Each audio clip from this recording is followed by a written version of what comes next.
Welcome to Manhwa Recaps, spoilers ahead, watch out, and take care. Huge shout out and special thanks to the channel members. The manhwa starts with a man asking a woman named Katarina if she knows that Tillman Castle, the one we see off in the distance, has not fallen to any enemies even once over the span of 200 years. We learn the man's name is Simoon, and she asks what he's suddenly talking about, saying they need to get out of here. They're not supposed to be in this place to begin with.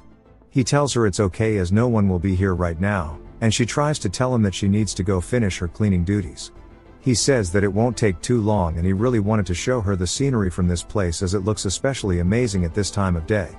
She asks why it matters if it looks amazing, saying it's just the land of the nobles which they can't live in. Simoon then tells her that he might actually be able to buy a house there as he's going to get promoted to an intermediate mage this time around. He wrote a thesis on a new golem, and his seniors really liked it. They said if the elder acknowledges it as well, then he'll likely promote him. While it won't be a big house, it should be big enough that the two of them can live comfortably in, and we see her surprised by that and then he asks her to marry him. He says that she's suffered a lot for his sake this entire time, and starting now, he'll make her the happiest person in the world.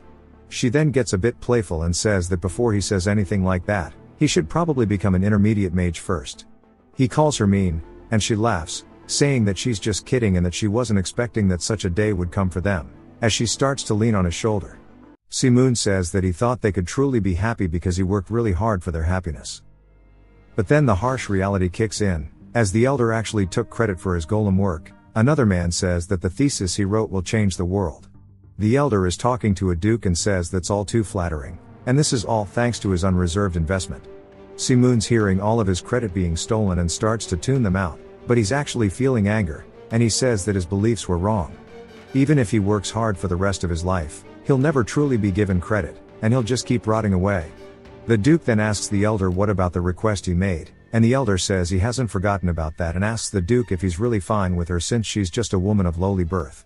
As some guards enter the room, Simoon turns, seeing them bringing in Katarina forcefully into the room. We see they actually roughed her up a bit, and she's very scared. Simoon's surprised as he didn't expect to see her here at all. He watches as they take her up to the Duke, and Simoon starts to lose it, saying he's tired of them walking all over him. The Duke said he heard she was pretty famous for her looks, and it's just as he expected. The elder says if she wasn't of lowly birth, she would have lived a vastly different life. Simoon starts to get pissed, saying that everything he had lived desperately to protect is being taken, and he asks how they can live with themselves so carefree when they are constantly destroying those around them. As we see him preparing some kind of magic attack with tears in his eyes, he starts to run at the two of them, telling them that he will not let them take Katarina from him. The elder starts to get annoyed while releasing lightning magic, calling him a brat, asking if he really doesn't know his place, saying he's nothing but trash, as he strikes him down with the lightning.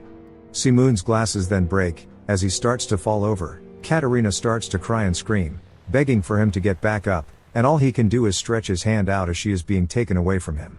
It goes black and then jumps to after some time skip, as we see Simoon on his knees, looking devastated inside of a prison cell.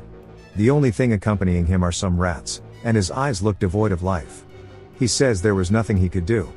He picks up one of the rats, causing it to start freaking out. We see he's even been marking his days in the cell as well. One of the guards then pokes him with a spear, and they laugh, saying it looks like he is trying to eat that mouse, and they said they should just leave him be, as even a mage of the magic tower is worth nothing in this state. They even start mocking him, saying if he just helps them summon the golem, they would release him immediately. Of course, Simoon doesn't reply, and they ask if he's even listening.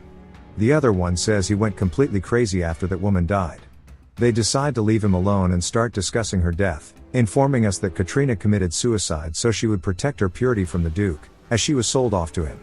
They say it's a shame as she was too pretty to die, and Simoon puts his thumb up to his mouth, biting his nail and pulling it off to the point where blood starts to spill out, and he apologizes to Katarina for letting such things happen to her. As the guards are walking back, they notice the mice acting up, and they say it's as if they're waiting for something because they're all looking up in anticipation. The other guard immediately realizes something is off, and he gets the other guard to stab one of them, and as soon as he does, we see a magic circle on one of the mice's bellies. They now understand what's going on and that this is bad because these are the mice from Simoon's cage, who we see using his blood starting to draw something on the floor, as he says he was just too weak to begin with, which he will change from now on.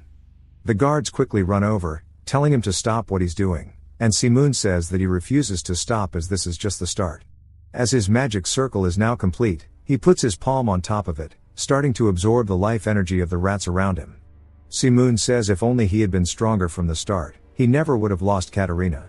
Each one of the rats in their respective circles starts sacrificing themselves as the aura pools in the middle. An explosion soon follows as Simoon is now free from his prison cell, and we see he actually has a giant golem behind him now, which is what he based his thesis on that the elder stole from him. Simoon looks over at the guards, saying that was the same face that Katerina made, as we see them stricken with absolute fear, looking up at the golem. Simoon says that he tried thinking of reasons for him to still be alive, but now he understands what it is, as his golem swipes away at the guards, killing them, then explodes out of the wall. Simoon says that it's all because he needs to take revenge on the world where the two of them couldn't live a happy life together, as now he has even more golems wreaking havoc in the Mage Tower. As he's walking through the destruction, he tells Katerina there's no need to worry, as he won't be weak anymore. He'll obtain any power that he can get his hands on regardless of what it costs. He will make sure that he changes everything. Bro has some serious crazy eyes. We then see the Elder's lightning magic, as he is currently in combat as the shadow begins to loom over him as none other than Simoon riding the OG golem he made in prison. The Elder asks if he's out of his mind, asking why he would dare use black magic. Since he's one who serves God, why would he side with the demons? Simoon gives him a cold, icy stare, asking what any of that matters anymore. The Duke then also starts to run away, begging for him to spare him, as he's someone who can make him the master of this place, and if he spares his life, he'll do anything he wants. Simoon stretches his hand out, saying that he does not have the power he thinks he does, as he smites him down. He says that you can't bring back someone who's dead. He tells Katerina that this world that screwed them over will suffer his wrath all for the sake of her. Then it jumps sometime later to a man being knighted by the king, and we learn he is the hero named Lacan. The king begs that he save the world from the darkness, as it has now been some time since Simoon's rampage has begun, and he has been given the title of Demon King. He is trampling over all of their territories, slaughtering innocent lives, and he has already destroyed 2 kingdoms and 1 dukedom. The fate of the world all lies solely in the hands of Lacan, the hero, so he pleads with him once more to eradicate the Demon King and save the world, as we see their banners high in the sky. Lacan looks at his sword and raises it, and starts to give them a speech, saying, "Brave warriors of the divine Artinia Empire, the brilliant light of their empire has lost its power, and the giant shadow the Demon King has cast, is swelling up the Lode-Asia continent. However, they will not sit down for the sake of their families and for the sake of the world. Today, they will get rid of the Demon King and become the last hope that protects this world." We get a flashback of Katerina asking Simoon if he heard the news, asking how it makes sense to cut off a child's hand just for stealing bread. Simoon tries to tell her that she's speaking too loud and someone might overhear her. She says that the nobles can only give such harsh punishment so easily because they never have to worry about going hungry, asking why such a child needs to be punished so unreasonably just because of the social class he was born into. She has a sad look on her face, saying that even they weren't born in this position because they wanted to be either. Simoon looks at her full of hope and says perhaps a day will come when social status no longer matters and they can all live equal and free. She says his name, saying that a day like that won't come just by waiting for it. He asks what she wants him to do, and she says they have to be the change they want to see in the world. Otherwise, the children they'll raise later will go through the same things. His books fall to the ground as he starts to get embarrassed, asking what she means about the children they'll raise, saying they haven't even gotten married yet. She says that wasn't the important part of the message but says they're going to get married anyways. Simoon starts to get really panicked and says that they will, but he's not ready yet, and she asks if he's going to or not. He says of course he will. She sighs and calls him terrible. She's back to being playful, saying that he's so shy and she's probably the only person who would even marry him. The flashback ends, showing us his Demon King castle as he's standing before it. He calls out to Katerina, saying soon all of this will be over. It took a long time, but the world they wanted so badly will soon be a reality as we see Lacan's army in front of him. The soldiers all start to slowly advance their march, and we see them with expressions of dread. Lacan then calls out to Simoon, saying that the entire world has been filled with suffering, and he swears in the name of God and justice that all of his evil deeds shall be judged today. Simoon chuckles at first and then breaks into full-blown laughter that can be heard across the entire field. He asks if Lacan really plans to judge him with God and justice, asking if he really thinks he would fear some false god and their hypocritical sense of justice to begin with. Lacan tells him that he will make sure of it, as countless heroes of the Empire stand with him to bring judgment down upon him, and today they shall take down the demon and protect their world. As he leads in his troops, he yells, "Charge!" as they all start to fall in right behind him. As they start to get close to him, Simoon asks who they are to judge him, saying that he is the one who shall be the judge. The day he lost Katerina, Justice died, as he slams his staff into the ground, creating a magic circle beneath it. As if time has frozen for the soldiers charging at him, Simoon says that he no longer believes in such illusions and that he'll show them the one thing he does believe in. All of the soldiers lose control of their bodies as we see their life force getting completely devoured by the power within Simoon's ritual, the same way he summoned the golems before, pretty much deleting the soldiers. The golems then rise up from the energy of their corpses and let out a roar that causes Lacan to put up his guard. Simoon then smirks at him, telling him to look, saying this is the day true justice is born. And he tells Lacan to cast away his deceptive faith, as today marks the beginning of a new era. One ruled by him, where he shall lay waste to all of the nobility in this world. As he has amassed an army of golems, one of them raises its fist into the air. We see it grab a fistful of soldiers, squeezing them into a human lemonade. The other soldiers, watching their comrades get squished, start to panic but realize there's no future if they back down here. Simoon's eyes look a little bit sad, and he calls them fools, saying they're nothing but garbage. They have nothing more than their social status to cling to if they're trying to resist real power. But he does not plan to spare them, as he will make sure they are all eradicated from this moment on. We see Lacan readying himself to dash in, calling out to Simoon, saying that he's unforgivable. A yellow aura imbues his blade as he leaps through the air, slicing through one of the golems and instantly destroying it. Simoon is surprised that he took it out with a single strike and says this must be the reason that he couldn't take down the Livia kingdom no matter how many golems he sent. It must have all been because of Lacan. Simoon looks at him with disgusted eyes, but Lacan's look like he's only doing what needs to be done. Simoon declares that he will make sure that Lacan dies today, and an all-out war ensues between Simoon and Lacan, with both their soldiers respectively being golems and humans. The battlefield then gets eerily quiet as we see all the broken weapons on the ground and all the blood. Now it's only Simoon and one of his golems left, and Lacan is so gassed out he's propped himself up against his sword. He looks back up at Simoon, saying he's going to put an end to this, as even the golem is starting to fall apart. Right behind Simoon, it begins to crumble. Simoon calls out to Lacan as Lacan raises his blade. Simoon tells him that he does not know how rotten the world is, and if it wasn't for him, as we see him crying and glaring up at him with eyes full of regret, he says he would have started everything anew after he cleansed the world. He curses him and declares that his entire bloodline shall spend their entire lives in suffering as his tears slowly turn into tears of blood. Lacan tightens the grip on his blade and gives it one final swing with all of the aura he has left, cutting off Simoon's head and even destroying the bits and pieces left over from the golem behind him. As Simoon's head floats through the air, he starts to recall Katerina, saying that when he smiles like this and is with her, all of her worries just wash away. This is when she's at her absolute happiest. As she's holding onto his face, we see her step on her tippy toes, giving him a kiss and telling him that she loves him. These were the moments he was thinking of in death. Then he jolts awake, immediately reaching for his throat, asking if it was all a dream since his head is still on his neck. He uses his forearm to wipe some sweat off his head, saying that he's also got a crazy headache, but there is no wound on his hand, and he wonders what's going on. As he's also woken up in an unfamiliar room, he wonders if maybe he's in a foreign country, asking how he even lived, saying even black magic can't bring someone to life. Because if that were possible, he would have done it already, so how is it that he is still here? He is then shocked by something, as we see a familiar knight on the wall. It's none other than a portrait of Lacan, and he asks why it's here. A butler then enters the room, calling out to the young lord and saying he's so glad that he's finally awake. He hugs him, saying that he's so relieved since he didn't wake up for 2 weeks. He thought they had lost the last of Lacan's bloodline. Simoon asks what he means by young lord, asking who the butler is. The butler starts to panic, asking if Simoon really doesn't recognize him. He falls to his knees, saying the accident must have damaged his memories and it's his fault for not taking care of him. The butler starts to cry, saying he'll tell Simoon some basic stuff to jog his memory since it might just be temporary, and he'll probably remember things once he starts telling him. He says that soon Simoon will become the lord of this place, and he's the successor of the Lacan Viscounty of the Baroque Empire, as well as the descendant of the great hero Lacan. His name is Luc de Lacan. Simoon is a bit taken aback, saying that means he died 500 years ago, And now he is his enemy's descendant.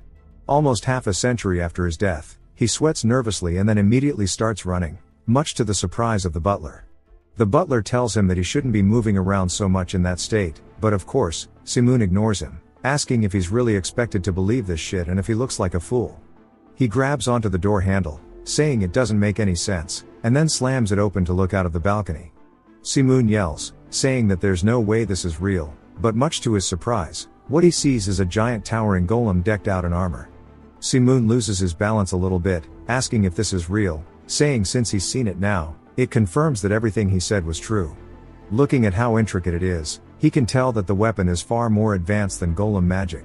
Magic that he could have only imagined is now standing before him. The butler calls out to him, and Si-moon asks what his name is.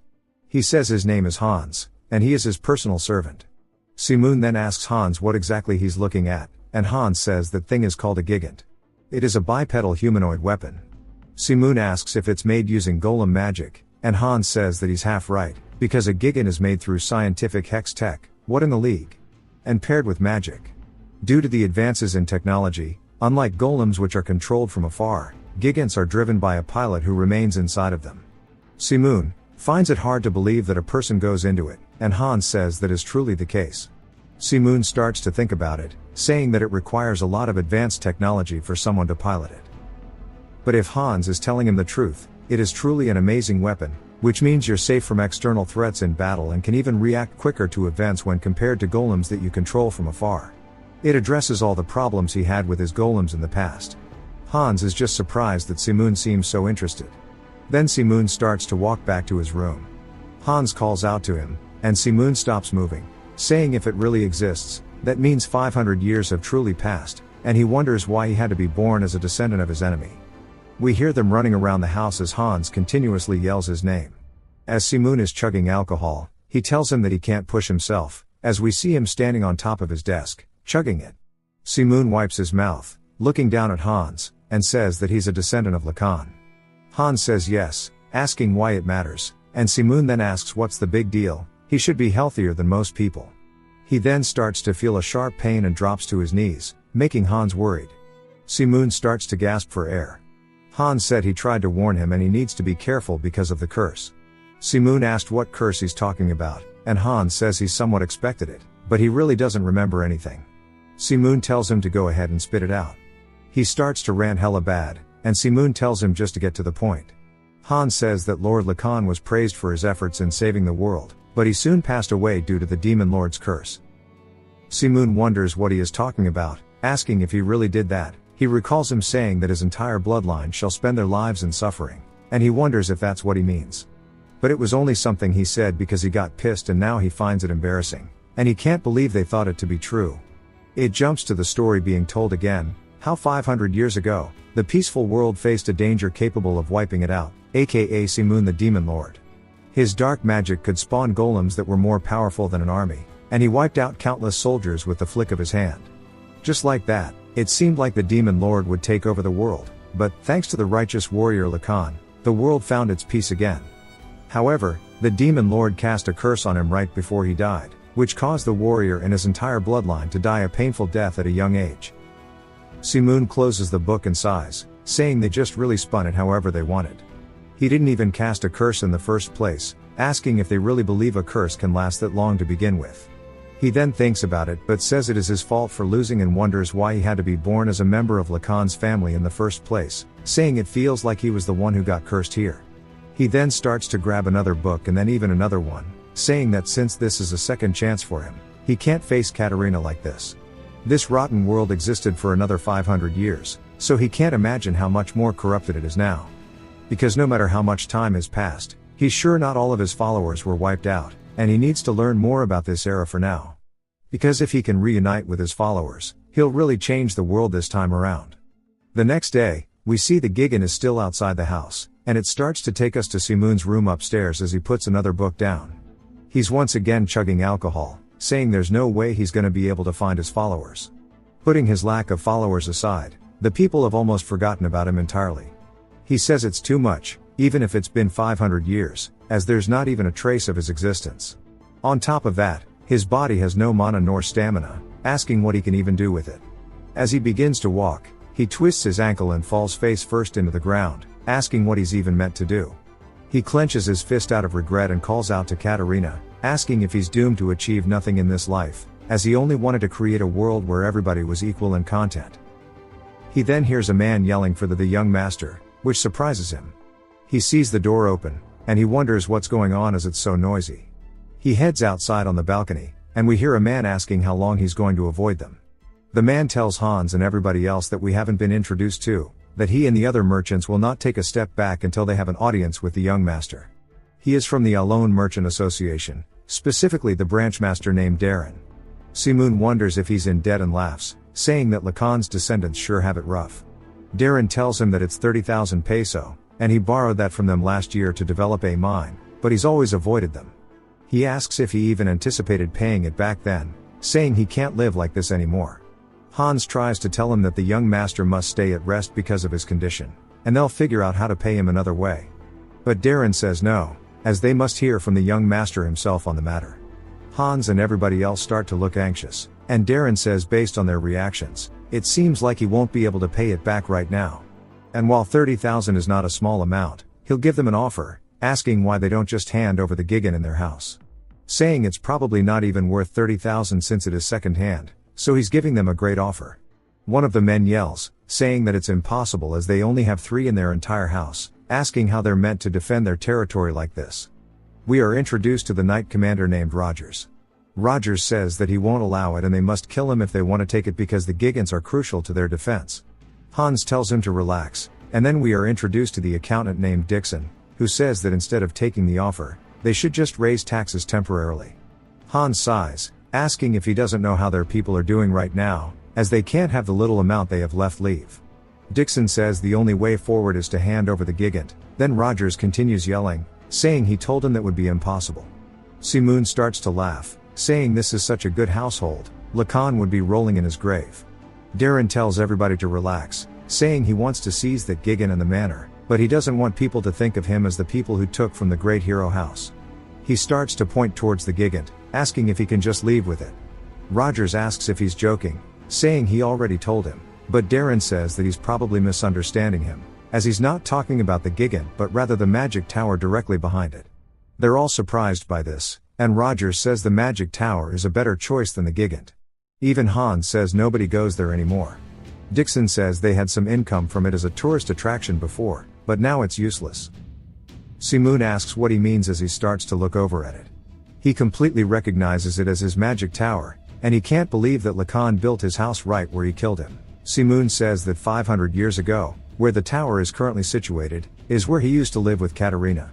It was an old and worn down house, but it was still theirs, as in the end, it was where he made a lot of good memories. To them, it was a cozy resting place where they had dreams together. We hear Darren saying that the land around the demon tower has crossed into the territory of his company, but Simoon is just pissed, asking how dare they go after that place. Darren continues, telling them not to worry, saying with his company's diverse capabilities, they'll be able to make it into a popular tourist spot, which will also greatly enhance the economy of this region. He starts laughing.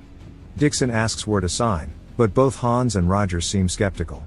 Then the door slams open, which startles all 3 of them, as Simoon starts to walk out, hella pissed. Hans asks if it's okay for him to walk, and Simoon glares at him, telling him to step aside. Darren then says it was hard to meet him, asking if he's already recovered, saying that his company will oversee the management of the demon tower. Simoon asks if he only knows how to yap and if he even knows what kind of place it is that he's trying to get. As we see, he's completely pissed. He continues glaring at Darren, asking how dare he try to take control of what he owns. Darren and his men start to get a little anxious, wondering why he's so fierce, as he's way too different from what they've heard. Darren goes to explain himself, but Simoon calls him a con man, telling him to shut up, saying after taking the land that stands at the center of his territory, not far from the main estate, he intends to expand his influence and authority under the guise of developing the area. We see Darren is physically surprised by this, and Simoon asks if he got it wrong. Darren immediately panics and tries to cover it up, saying that's too far-fetched, but Simoon calls him pathetic, saying that they can't even sell second-hand weapons, and he's even trying to take over their territory. He says in terms of incompetent people, he hates guys like him who are completely evil on the inside. Darren says he can't let him have the upper hand here, and in times like this, he needs to give an even stronger response. He yells, saying that the Lacan household is unable to repay its debt, and that's why he was trying to be considerate of him and came up with a proposition. His company has to get its money back somehow, asking if he's wrong. Simoon asks him why he thinks they aren't going to repay their debt, saying that he'll do it in 10 days, and they'll repay everything, including the interest. Then he yells, telling him to get the hell out of his sight, while releasing some serious killing intent towards Darren and his men, leaving them stunlocked by it.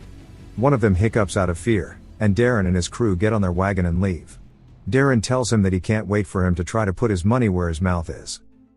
Hans says these dudes all act the same, and Dixon is just surprised he's standing. Dixon calls out to him, saying that he can't believe what he just said to him. Simoon asks what's wrong, and Dixon, Hans, and Rogers all instantly salute him, saying they are so touched by his statement, and we see them crying. Hans says that he's so insightful that he saw through their plans immediately. Rogers says seeing him get angry to protect his ancestors and their honor was amazing.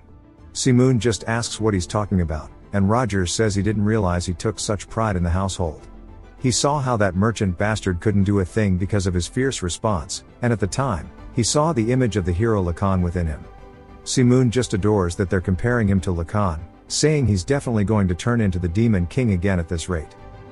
Hans then says he has a question, asking how he's going to intend to repay the debts. Simoon says that depends on how much 30,000 peso is truly worth. Hans says you can buy 10,000 sacks of wheat with that money, and it costs as much as a single unit of the new warrior class Gigant. Right now, they don't have enough collateral to borrow money from a bank or other measures. Hans asks him if he has a solution. Simoon says that doesn't really help him, and if that's all he has to say, then he's to stand aside and says he'll repay the debt in his own way, and they can just sit back and relax. Simoon starts to go through the house, looking at the assets, seeing them empty, seeing that the house is falling apart, and their food situation is really bad. Back in his office, Simoon throws some papers into the air, asking if this is not the same household that killed the Demon King, and if that's the case, why the hell is there nothing here?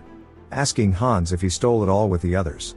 Hans says no, asking why he'd even think of such a thing, and he'll understand if he looks at the genealogy. Simoon asks why he would need to see something like that, and Hans explains that after Hero Lacan killed the Demon King, he was bestowed the title of a marquis and built his territory within the south of the Livia kingdom. Simoon tells him to get to the point. Duke Baroque incited a rebellion against the Livia kingdom, and Viscount Lacan fought him because he couldn't stand the injustice being committed. However, the Viscount, who had been under the curse of the Demon King, suffered a crushing defeat, and after that, his title was revoked, and he was exiled to the borders, where he passed away due to the rapid deterioration of his health. Simoon says that makes it seem like Lacan didn't want to live by his tower, and he was forced here. Simoon says besides all of this, the financial situation is so bad, asking how it's been sustained for 500 years. Hans looks worried, saying that there's a reason for that. It's because his ancestors hoped for them to regain their former glory. Simoon asks what he means, and Hans tells him for the sake of making a comeback, his ancestors would do anything, even if it meant using all the assets, authority, and everything they possessed. They wanted to recover the reputation of this household, but due to the generational curse passed on through its members, no matter how hard they worked, their efforts were ultimately in vain, as this was how the household, once home to the hero who saved the world, met its downfall. He's not sure if he remembers this, but the reason he lost consciousness for more than half a month was due to a Gigan incident. He was working tirelessly to restore the household's reputation, and he wanted to prove that he had the qualities of a hero and pushed himself too hard. Simoon starts to think about it and then sits up out of his chair, walking over to the window. Hans tells him that they are stuck, and even as a butler of the household, he can't help him with anything, and he is truly sorry for that. Simoon then gets an idea, but Hans tells him that he's sure there's something they can do, because even if he has to give up his life, he'll find a way to accumulate the amount to pay back the loan. Simoon tells him there's no need for that, as he just thought of an idea. They just need to pay the money back regardless of how it's obtained. Then it jumps to a woman screaming, and Hans and everybody else in the manor are completely taken aback. Rogers is even crying, asking how this could be. Hans looks completely panicked, saying who would have expected him to take the statue of Hero Lacan and sell it off. What a move. Hans says the statue was here yesterday, and he wonders where it could have gone overnight.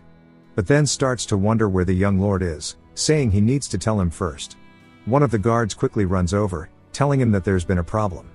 Hans says if it's about the statue, that's not what he cares about, and he asks where the young lord is. The guard says that he left when the security was at its most vulnerable, and Hans falls to his knees, wondering just what the hell Luke is cooking up. We see him on a carriage, taking the statue of Lacan. The carriageman then calls out to him, saying if it's not too rude, he wants to ask a question. Simoon says sure but asks the dude who he is, and the dude laughs awkwardly, wondering if he forgot him. We are introduced to Philip, his guard knight. He asks him if he really plans on selling the statue. Simoon says yeah, and it should sell for quite a bit if he melts it down. Philip says that it might be important to him, but there is 500 years of history tied to the statue. Simoon puts his foot up on the carriage, asking him if 5 centuries worth of history is going to feed him. Philip says that he won't be able to pay off his debts just from selling the statue. Simoon tells him that it's just a small part of the plan. Philip says it's good that he has won, and he's sure everyone will understand as long as he repays the debts. He asks what his plan is. Simoon thinks about it, saying that he's going to use the money from selling the statue to gamble it all away to get the money. Philip freezes up and stops the carriage, saying he thought he had a plan, and this just sounds like a damn accident. Simoon calls him annoying, asking why he came with him if he's only going to lecture him. Philip says he's the one who dragged him out at the crack of dawn, and had he known this was his plan, he never would have left. He suggests that they turn back, beg for forgiveness, and come up with a better plan. Simoon calls him an idiot, and Philip asks what he means. Simoon tells him to think it through. If they turn back now, he would have to explain why he left with the great predecessor statue, and if his reason is that he wants to gamble, they would never forgive him. He's sure he'd be expelled from the household if he returned. This is a big shock to Philip, and Simoon says that he guesses they won't be able to do that since he is still the young lord. It would rather only be Philip to get kicked out of the house instead. He laughs, telling Philip to choose wisely and make sure to pick the better option for him, asking if he wants to become a vagrant without any money or if he wants to become a hero that will bring honor to the household. And once more tells Philip to choose wisely. Philip looks nervous, debating it, and reluctantly agrees, saying he'll just keep going the way they are. Simoon says that it's a good choice. Philip says that if he heard that his personality changed after waking up from his coma, he is now basically the devil himself. They finally make it to a port city as there are 5 minutes until the ship departs. The captain calls for the final onboarding process, and Philip asks if they are really getting on this. Simoon asks if he still wants to turn around, and Philip immediately tries to guide him on. When they step foot on the ship, it's time to go, as the captain rings the bell, telling everybody it's time to depart as the ship is finally setting sail on the seas. Sometime later at night, they arrive at a city named Lamar. They pull up to the port. A bag of money then gets dropped into Philip's hand, and he starts barking at the guy, asking him if this is really all he's going to pay. Simoon tells him to go ahead and guide the way, and Philip tries to tell him they could have gotten more. Philip says it's good enough, and the area they're entering has changed. Philip asks if he's been here before, and Simoon says it's only for a little bit, although it wasn't like this back then, as back when he remembers coming here, it was basically a deserted island because there was a kraken constantly blocking the seas. He sighs, saying it really has been 500 years. He decides to stop being gloomy and says it was a good idea to come here. Philip seems more excited now, saying he doesn't know why he came here, but it'll definitely be better than what he remembers, and this place is the second biggest city in the southern region of the empire. Things are constantly changing. It used to be an island where people couldn't reach easily because of sea monsters, but with the development of magic engineering, the place has slowly become a lot more populated, so naturally, the gambling scene is really big, asking Simoon if he's sure he'll be okay. Simoon tells him if he wasn't confident, he never would have bothered coming in the first place, as we see them in front of the casino. He tells Philip it's time to head inside, but Philip says to wait as he needs to get ready. Simoon asks what's the big deal, and Philip asks how he's so calm and if he knows how to guarantee a win in these games. Simoon says he guesses so because when it comes to gambling, your attitude is everything. We then hear a man saying that's not good, and it looks like he's won, as Simoon is currently losing all of his bets. He's asked if he wants to continue, and Simoon laughs nervously, wondering if this is how it's really gonna go. The man who keeps winning says that luck is smiling at him. Simoon tells him that luck is also an ability. The man laughs, saying that he sure is generous and that it's an honor to be able to play a game with such a cool young lord. However, it seems like he's out of money, asking if they should just end the game here. Simoon says they can't do that and tells Philip to exchange all of the remaining money into coins. Philip says that they can't, because if he loses this too, they'll be broke. Simoon tells him not to hold back and to bring it. The man on the other end of the table says that he's agitated and sure was lucky today. Si-moon puts all of his coins up, saying he'll wager everything and go all in on this next bet. Philip cries, saying the family is doomed. The man on the other end of the table asks if he's serious, saying he's nervous because it's his first time having such a good game, but he must be fine with it. Si-moon says that being anxious about it doesn't change their results. The other man says that's impressive, asking if they should confirm each other's cards, as we see him communicating with the woman behind Si-moon. The man then turns his hand around, saying the goddess of luck is definitely on his side and starts to take all of Si-moon's money. But Si-moon tells him to wait, saying he needs to check his cards too. As he flips over his cards, he says surprisingly enough, this is what he has. The man looks confused, asking how this is possible. Si-moon says that sudden reversals are the joy of gambling, and it was such an enjoyable match, as he shakes his hand out for the other man to shake. Philip starts to cry, saying he always believed in him. Cap. The dude on the other end of the table slams his fist down, saying there's no way, asking how he got those cards and what tricks he played. Si-moon asks what he's talking about and says maybe he's talking about the people behind him and how they were informing him of his cards. The dude sweats nervously, wondering how he knew. Si-moon asks if there was any way he wasn't meant to. All of the spectators nearby are his subordinates, and he knew they were secretly passing over cards, but the reason he kept falling for it was because he needed to touch every single one of the cards. He left small marks of mana on them, and if he can control the cards with the marks, then for him, who used to manage a golem army, managing cards is like a walk in the park, and he can easily win all these matches even without fancy tricks. Si-moon laughs, telling the man to hurry up and acknowledge his loss. He says he thinks that today's business ends now and that everybody in the casino needs to show this young man some etiquette education, as they all start to brandish weapons. Si-moon asks why all these bastards are the same even after 500 years, and while he doesn't have the same amount of mana as before, he has no issue with facing small fry like this. He starts to imbue energy into his hand, telling them to get started already, as they all start to leap at him. Philip tells Si-moon to duck as he quickly unsheathes his blade, breaking some of the enemy's weapons and sending them flying away. He asks how dare they draw a sword towards the sole heir of the Lacan family and says now they must understand that means they are putting their entire lives on the line. The man looks terrified and says that he is committed to a sin worthy of death. Philip tells him to shut up, asking how he dare try to harm the young lord. Si-moon then realizes something, saying this isn't quite that bad. It then jumps to later as Philip is carrying a bag of money, saying that this is quite heavy and definitely more than 10,000 peso. Si-moon says obviously, and he looks back at Philip, saying he just thought of him as a porter, but he is way more talented than he expected. Regardless, today's earnings weren't bad, but it will be hard to use gambling houses after causing this chaos. He asks Philip if there is anywhere else to make money, and Philip thinks about it, saying that they could go to the Gigan Arena. Si-moon asks what that is, and Philip says just like how there are arenas where humans used to fight each other, now there are arenas where Gigants fight one another. Depending on the match, the dividend rate differs, but if he does well, he can earn 30,000 or even more. Si-moon says that he was interested in the Gigants, and if they are developed using golem magic, it might be helpful in guessing who will win. Philip tells him just to believe in him, as he was once a top student at the Imperial Military Gigan Academy. Si-moon tells him to go ahead and lead the way, and Philip happily runs, saying that he should give him more credit. As they are walking towards the arena, they hear some guards shit-talking some people while kicking them. It's a whole group of children being stomped on by the guards, asking if they will only listen after they die. Philip asks how they could do something to someone so young, but Si-moon is having different thoughts. He says even after 500 years, while the world has changed, there are still some things that haven't.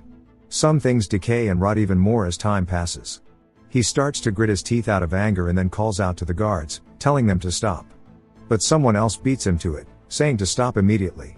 When the guards turn, asking who it is, a woman approaches, saying they are the royal guard, asking if they are not meant to protect the subjects, and asks why they are wielding violence against young children. She continues talking, but Si-moon is experiencing a whole different set of emotions as they swirl up inside of him. When he looks at her, it looks like none other than Katarina. She says the children have the right to be protected too, and he wonders if maybe she was reincarnated as well. The guards say that even if she may be a princess, there's no point resisting what they are doing, as the Count himself has issued the order. Surely, she knows how restless the people have become as a result of all their refugees. The princess asks if they really believe that locking people up like cattle in an environment not suitable to live in is right. They are innocent children who have lost their nation and their family, and if they were guilty, she shall be the first to be punished instead because she is the princess of the Volga kingdom. That means she is one of the refugees seeking shelter here. The guards say that if she continues to do it, it will be nothing but trouble. They are not doing this because they want to either, but because they were ordered to. Philip says the situation is getting serious, asking Simoon if this is okay. Simoon asks if he knows who that is, and Philip says, of course, that she is quite famous in the Volga kingdom as the princess who cares little to nothing about nobles' gazes. He doesn't know why, but he's heard their kingdom fell to ruin, and he never thought he would see a princess like this. We learn her name is Reina. Simoon is just still completely dumbfounded. No matter how he looks at her, that is definitely Katerina, and he wonders how she looks the same even if she did reincarnate. The guards call out to Reina, saying that they apologize, but they cannot allow her to do this, as they grab onto her arms. She asks what he is doing, and he raises his arm, pushing her away with his hand, causing her to fall. Something snaps inside Simoon, and he immediately leaps at the guard, telling him to get his filthy hands off her. We see his knuckles are bruised, and he says even if time passes and the world changes, people need to be taught a damn lesson every single day, as he is mercilessly beating this man. He says these pieces of filth will only learn with pure violence, and no matter what he does, they will always remain, which bothers him a lot. Reina then grabs onto his arm, begging him to stop. She says there is no need to go this far. He goes to call her Katerina but stops, one of the guards asking how dare he attack one of them. As he draws his weapon, the guard says it seems he does not fear the imperial law.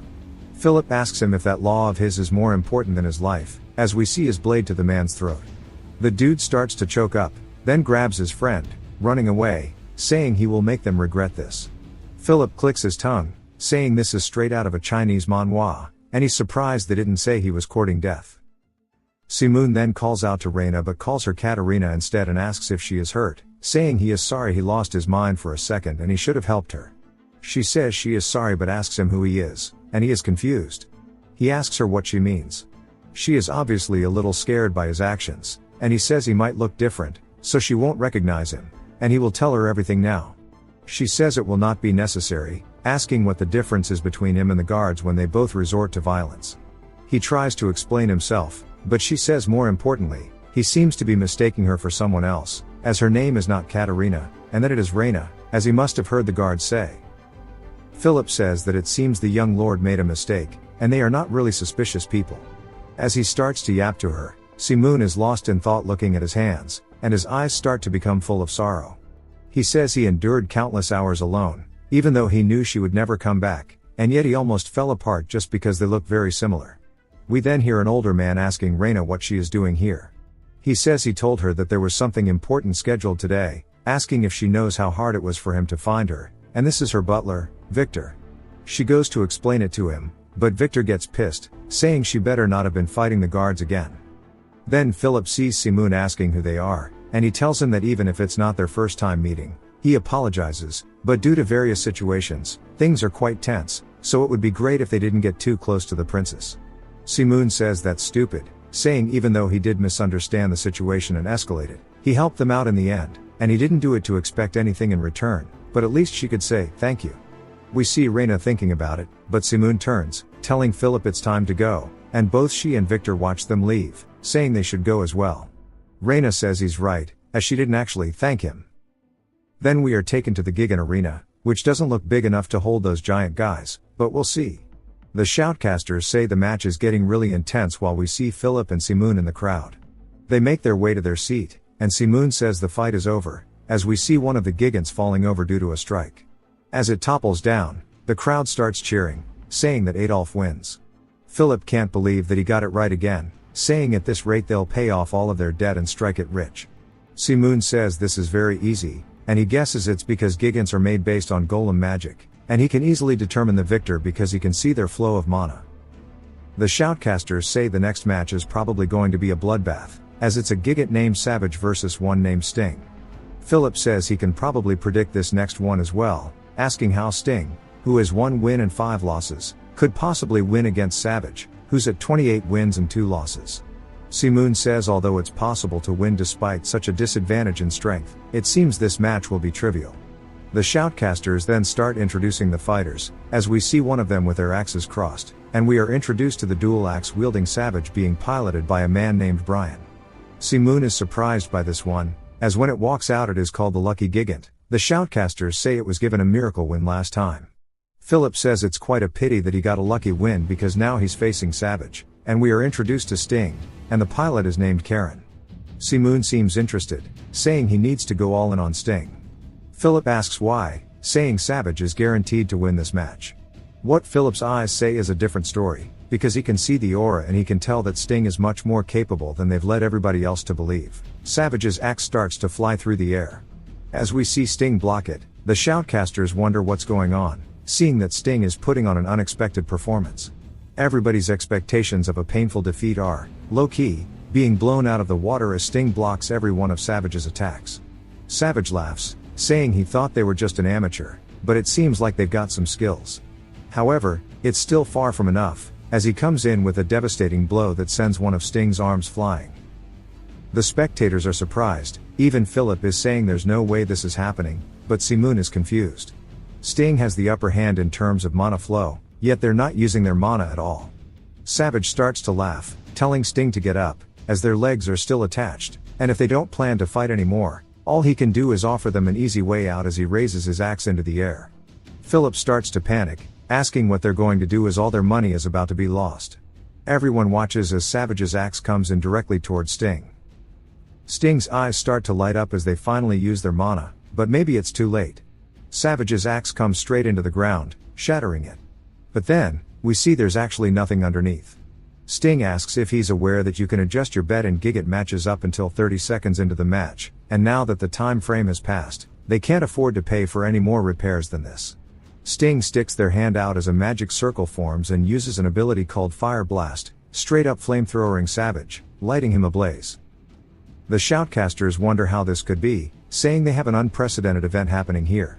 Their champion, who bested the odds of 20-1 with pure skill, has now been crowned as Savage's Gigant falls to the ground. Philip starts to scream, saying that he believed in them the entire time. But Simoon is just surprised that they actually used magic, saying that there's no way this should be possible. Philip asks what he's so confused about, saying Sting's writer, Karen, must have just been a rune knight. It's not too common to see Gigantes using magic, but they must have been hiding their strength to raise the odds. Simoon says that's not what's important. The fundamental theory behind using magic through weaponry is something he developed, and that method, no matter how much time has passed, cannot be replicated by others. That's all because it's a process he completed with the use of black magic. We are taken to the hangar for the Gigantes. Philip asks what they're doing there, saying they need to head back as soon as they can. But Simoon tells him to shut up, saying that he's busy thinking and Philip's not helping at all. We then hear Victor telling Reina that she can still change her mind, asking how she's going to go into a match with a Gigant like this. He says this isn't even a fight she should have accepted in the first place. Reina says that a mercenary like Andre would have no trouble riding Mur to fight the Count's Gigant. Both Philip and Simoon wonder what exactly is going on. Victor continues, asking why she would agree to such a rash duel, saying that she'll need to marry the Count if she loses. This is not a decision she can take lightly. She says she made her choice carefully. If she didn't accept, countless refugees would starve to death. In order to save everybody, this is the only way. Victor asks how sacrificing her future can be a viable option. Especially because her Gigante is falling apart, it's obvious that she's going to lose. Yet she wants to protect the refugees so much, she's neglecting her own life. He asks why she has no will to protect herself. Simoon tells Philip they should go, saying he's finished here in the hangar, and they should just head out. As he's walking, we see Mur in the background, Reina's Gigante. He says she's definitely not Katarina, and he doesn't need to get involved. We then hear a man saying that the princess is just selling herself off, causing Simoon to stop in his tracks. The man continues, saying the Count is a man who stops at nothing to get what he wants, and he's threatened the refugees many times before. Without her, the refugees will truly be helpless. Now, if she isn't completely changing the Mana Stone, the Gigante won't even be operable. Even if it were, the difference in specs compared to Count Monachi's Gigante will be too large to put up a good fight. He tells her she should just listen to her butler. Reina says she's aware of that, but she can't give up. If she loses without trying, and we see her starting to shake and cry, she asks who else will stand up for the weak. Simoon walks back over, asking if he could take a look. Reina turns, surprised, and Simoon says that the mana stone inside of this Gigante can definitely still be used. Victor draws a sword out of nowhere, telling Reina to stay behind him. He says this is too convenient to be coincidental, and they could be assassins sent by Count Manaki. Simoon starts to get pissed, asking why this old dude is getting on his nerves. But Philip laughs, telling him to put away the sword, and introduces Simoon as Luc de Lacan, the 15th descendant of the Lacan family and the current lord. Victor asks how he's meant to trust such words, and Reina just tells him to stand down. She starts to walk towards Simoon and says she wants to apologize for their meeting before. It seems he's overheard her situation, and she's embarrassed to admit it, but they have no other way. She'd like to ask him to help her. Rather, she begs him. Simoon says alright, as we see him holding onto a tiny dagger. He says to ensure he is not mistaken this time, he'll make sure to show off his skills, as he starts to walk towards the pilot area on the Gigante. The engineer sighs, saying that Gigante repairs can't be done by just anyone. His partner says there's a reason they are called Iron Mages and that he's just going to damage the Gigante further. He can't believe that Mur is subjected to such a fate because some noble has a big ego.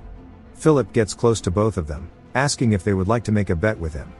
He bets 10,000 peso that his young lord can easily fix the Gigante that these two are unable to. They ask why they would even take an offer like that, and Philip laughs, saying it just means they're scared. The engineer says they'd better double the stakes because he's in. Reina then asks Philip a question, and he panics since he's talking to a woman. She asks if a tool like that is typically used to fix Gigantes, as they've noticed that Simoon is holding onto a dagger. Philip starts to sweat nervously. Simoon then swings, only hitting his hand. When blood starts to fly, Philip is confused and starts to scream out in panic, but Simoon sighs, telling him to just keep watching. His blood starts to pour on the mech. Philip wonders if he just watched his own young lord off himself in front of all these people. But little by little, magic circles start to form all over the perimeter of Mur, as if they were bending to Simoon's will. Everything starts to coalesce into the middle of the engine-like structure, getting it running.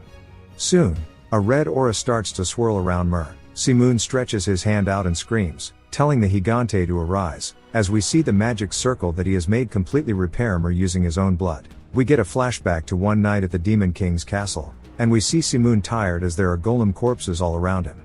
He stops moving as we see him standing before one, and he asks if it's really planning to fall in such a place like this, saying that it is an immortal being who is meant to lead his enemies to hell. He starts to release his aura, telling it to answer his summons once more. The golem's body begins to regenerate itself by taking from the other fallen golems around him. This one looks like it's juiced up quite a bit as it lets out a roar. The flashback ends with Mur opening its eyes as the Gigan is now ready to be piloted.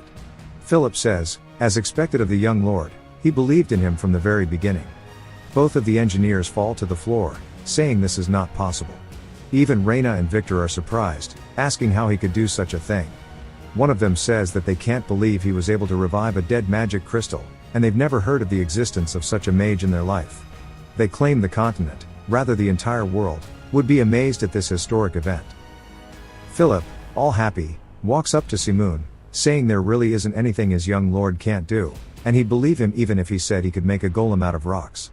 Little does he know he can. One of the engineers says that's impossible, and it must be some kind of trick. Drawing a magic circle with blood and activating it sounds a lot like black magic. Philip starts to get pissed, asking how they dare claim that the sole heir of Lacan is using black magic. The engineer says that no matter how he looks at it, that's the only possibility. Simoon says that it's fine as he'll explain the truth to them. Then he activates his porn-level acting, saying that it's a top-secret technique passed down by his family, which has been kept hidden for nearly 500 years. The engineers wonder what kind of swordsman family would have such a secret technique, but Reina tells them that's not what's important. Even if it were black magic, he has just saved countless lives, and she doesn't know how she could ever repay him for this. She'd like to apologize again for what happened last time. He tells her it's fine and it's no surprise that she misunderstood. She grabs onto his hand, saying that he was hurt because of her, and she would like to treat him at the very least. He tells her if that'll put her at ease, then to go for it. A man then quickly starts running into the hangar, saying that there's a huge problem. Victor asks what the big deal is for him to come in screaming like this, and the dude says that he's gone. He searched the entire waiting room and all over the lodging, but he can't find the rider and Dre anywhere. It then jumps to some men talking. One of them is eating while the other says that they succeeded in winning over Andre, so now the princess doesn't have any riders she can use. It seems they somehow succeeded in repairing their gigant, though. The man puts his glass down, saying he thought they told him that it could not be activated. When the other dude says that he thought that'd be the case, the man slams his glass on the table and slaps the dude, knocking him to the floor, saying that he hates apologies the most because it means that he's made a mistake. The man pleads, saying if he just gives him one more chance, he'll make sure, but the man who slapped him tells him to get lost as he is fired. We are finally introduced to Count Manhwa. Manhwa asks his people if there have been any other variables, and they immediately panic, saying none. Manhwa says there can't be even a sliver of probability not until Reina is completely his, and that soon everyone will know just what kind of person the master of Manhwa is. It jumps back to the arena for the final match of the day, and it's Mer versus Achilles. The shoutcasters say that there is an overwhelming difference between the two. Count Manhwa's Achilles is the lamer fiefdoms champion, boasting 70 victories and not a single loss. They don't know what Mer is prepared to do against this champion, but it probably won't work. There's another problem here as Mer is nowhere to be seen in the arena, and maybe they have abandoned the match. The crowd starts to wonder if Mer got scared and ran away, telling them to give their money back. Manhwa laughs, asking if Reina has given up because she doesn't have a rider, saying that's why she should have just quietly accepted his marriage proposal. He plans to show her what happens when she bruises his pride. It jumps back to the hangar when the assistant was crying about Andre. And it seems Count Manhwa has tricked them. Victor says that Andre is a loyal vassal, asking if he's really meant to believe they've been betrayed.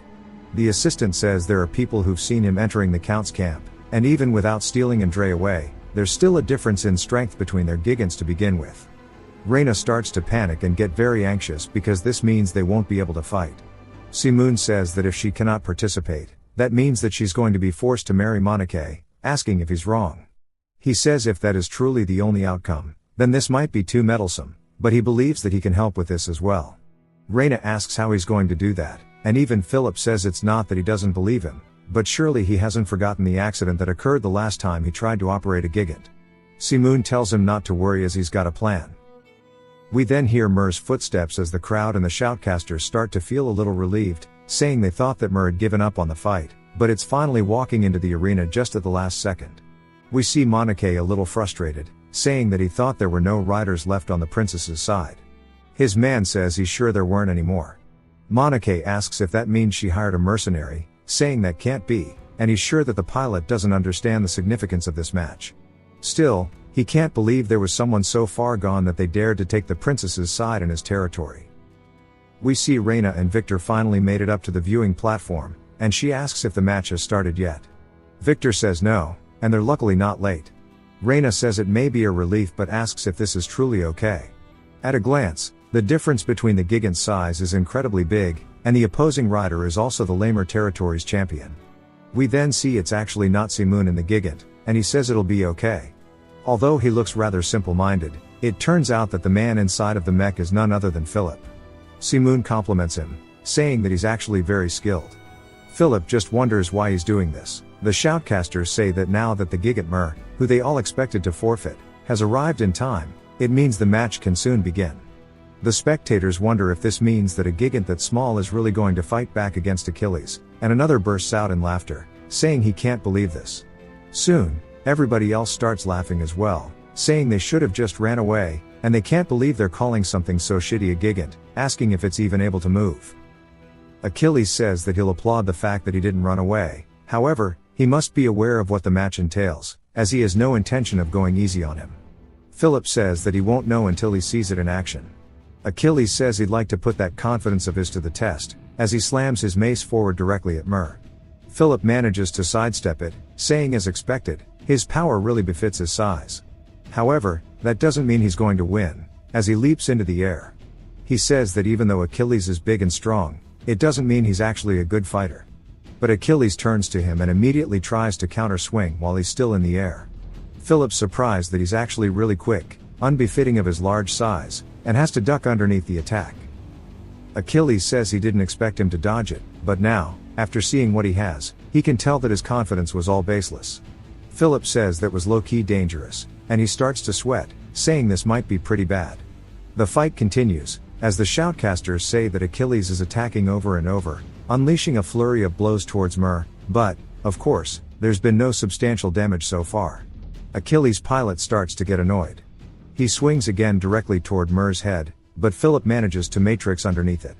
The shoutcasters say they thought this would be a very quick match, but it turns out that's not the case, as Mer has not been hit a single time so far. Victor says they can't win by running forever, and Reyna snaps at him, saying he can't act like this because Philip is a strong knight. Simoon just sits there, saying he can hear them whispering, and while Philip's faced countless knights before, so there's no doubt that he is a good knight, he'll need to educate him later, because all he's doing currently is running away. Philip wonders if this dude is ever going to get tired, then immediately gets into a stance, unleashing a sneak attack, swinging directly down Achilles' chest. Achilles blocks it with his weapon but freezes up for a second, only to unleash a killing intent, asking if this means that he's finally ready to fight properly, and Philip says, "Hell no." Achilles raises his mace into the air, saying that he's going to give it his all from here on out. The shoutcasters say this is actually his finishing move, asking if Mer will be able to dodge this one as well. Philip looks up, saying that this isn't going to be pretty, as an explosion soon follows from where Achilles attacked. Due to all the dust that has been sent flying, they can't really see anything, but Achilles knows what's going on, and he says that's unbelievable because he knows that Mer was not far enough to evade that attack, asking how he did so. Philip says that Uncle Rogers is going to kill him if he finds out, but he has no other choice since he's got to win, since the young lord has his hopes on him, and that Achilles is going to regret this moment for the rest of his life, because he's going to make him unleash his full power as the aura around Mer begins to change. Achilles' pilot laughs, saying that he's a little excited by the aura he's producing, and he had a feeling from his movements, but it seems like he's finally met a good opponent. Monoke then starts to chime in, asking him what the hell he's doing. Achilles' pilot starts to panic, and Monoke asks if he's really struggling against a piece of junk like that, asking if he knows the consequences if he loses. The pilot says that he's sorry to disappoint him, but from now on, he'll show him a satisfactory performance as he's adjusting the output on his gigant. We see it going full throttle as he's releasing his aura as well. Achilles immediately widens his stance, and he says that he would like to have another fair duel someday else, because that day's not today, as he leaps off the ground, dashing straight in towards Mer with his weapon pulled back. Philip says that he's going to be too busy to accept another fight after this, and Achilles slams down on where he was standing, only to be surprised that Mer didn't get caught up in the attack, and we see that his arm has actually been completely severed, making him confused on what just occurred. Achilles says that this aura and speed is no doubt starting to bring back memories, and he disappeared 3 years ago, but he is the undefeated legend of the Gigan arena called the Black Knight's Phantom Sword. As Philip dashes back through Achilles, slicing the mech straight through the middle. The shoutcasters are completely amazed by this, saying that something unprecedented has occurred, as Achilles has been made inoperable in a flash, and that Mer is now the winner, and they can't believe that the underdog actually took a W. The crowd starts to go crazy, chanting his name, and even stomping their feet. Achilles' pilot laughs, saying he didn't think he'd get to meet the Black Knight once again, and Philip asks if he knows him. The pilot says that he had the chance to fight him in the Royal Arena 3 years ago, and he disappeared randomly after setting such an absurd record, asking why he's in a place like this. Philip says he's the Black Knight, so it's normal for him to help anybody in need, and the pilot laughs, saying he guesses he's right. Philip apologizes, asking him if he can keep the fact that he's the Black Knight a secret, and the pilot says he's fine with that as he's getting fired anyways, and Philip says, "My bad, bro." Victor begins to cry, telling Reyna that they won, while Simoon just expected as much, and Reyna just wonders why Victor is crying. Simoon starts to smirk while looking over at Reyna, saying he guesses this much should be fine, and then he heads back down towards the hangar, saying that he can finally leave this place with a lighter heart. He goes to the betting area, looking up at the odds, and he starts to smile, saying gambling is all about the flow, and his odds were 21-1, and he bet the whole 10,000 they've made until now, and that it sure is an easy world to make money. And he even shows us how much they started with, how much they made from gambling and betting, giving them a grand total of 210,000. From the 3,000 they started from, they head back to the port of the city, and Simoon says that, again, he guesses it's time for them to leave. Reyna says that they can't thank him enough for everything that he's done. Simoon says there's no need to worry about it. All they did was help out people who needed it, and she says that it must have been difficult for him. She wishes that she could have shown him proper gratitude. He laughs, saying it's okay, and he thinks she's given plenty. If they hadn't met him, they never would have earned this much to begin with. To be honest, He would like to stay here longer, but since they caused a huge scene, it would be better to leave before his identity is revealed. She says that now she can see the bigger picture and hopes that things haven't become too complicated for him.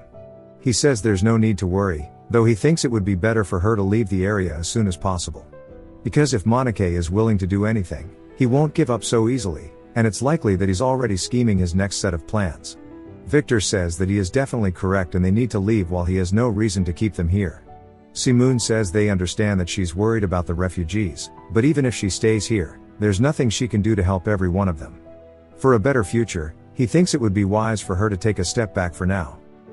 She says that she's aware, however, for her, that would be difficult.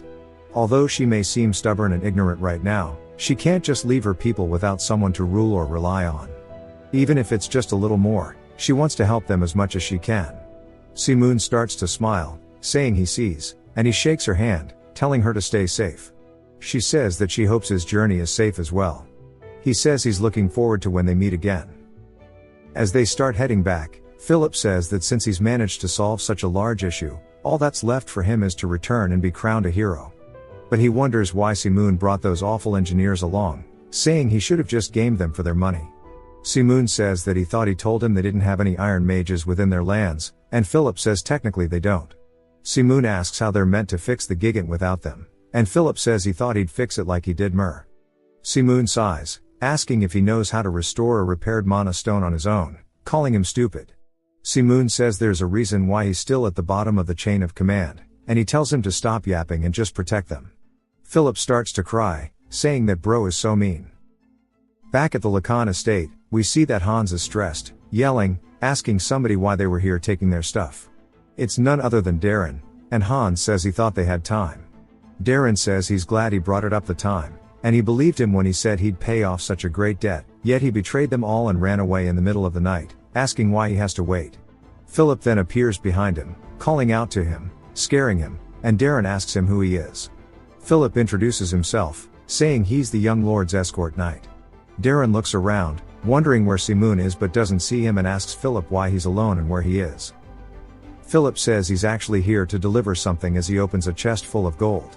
Darren says there's no way, as it hasn't even been a week yet, but he already managed to earn over the 30,000 he owes.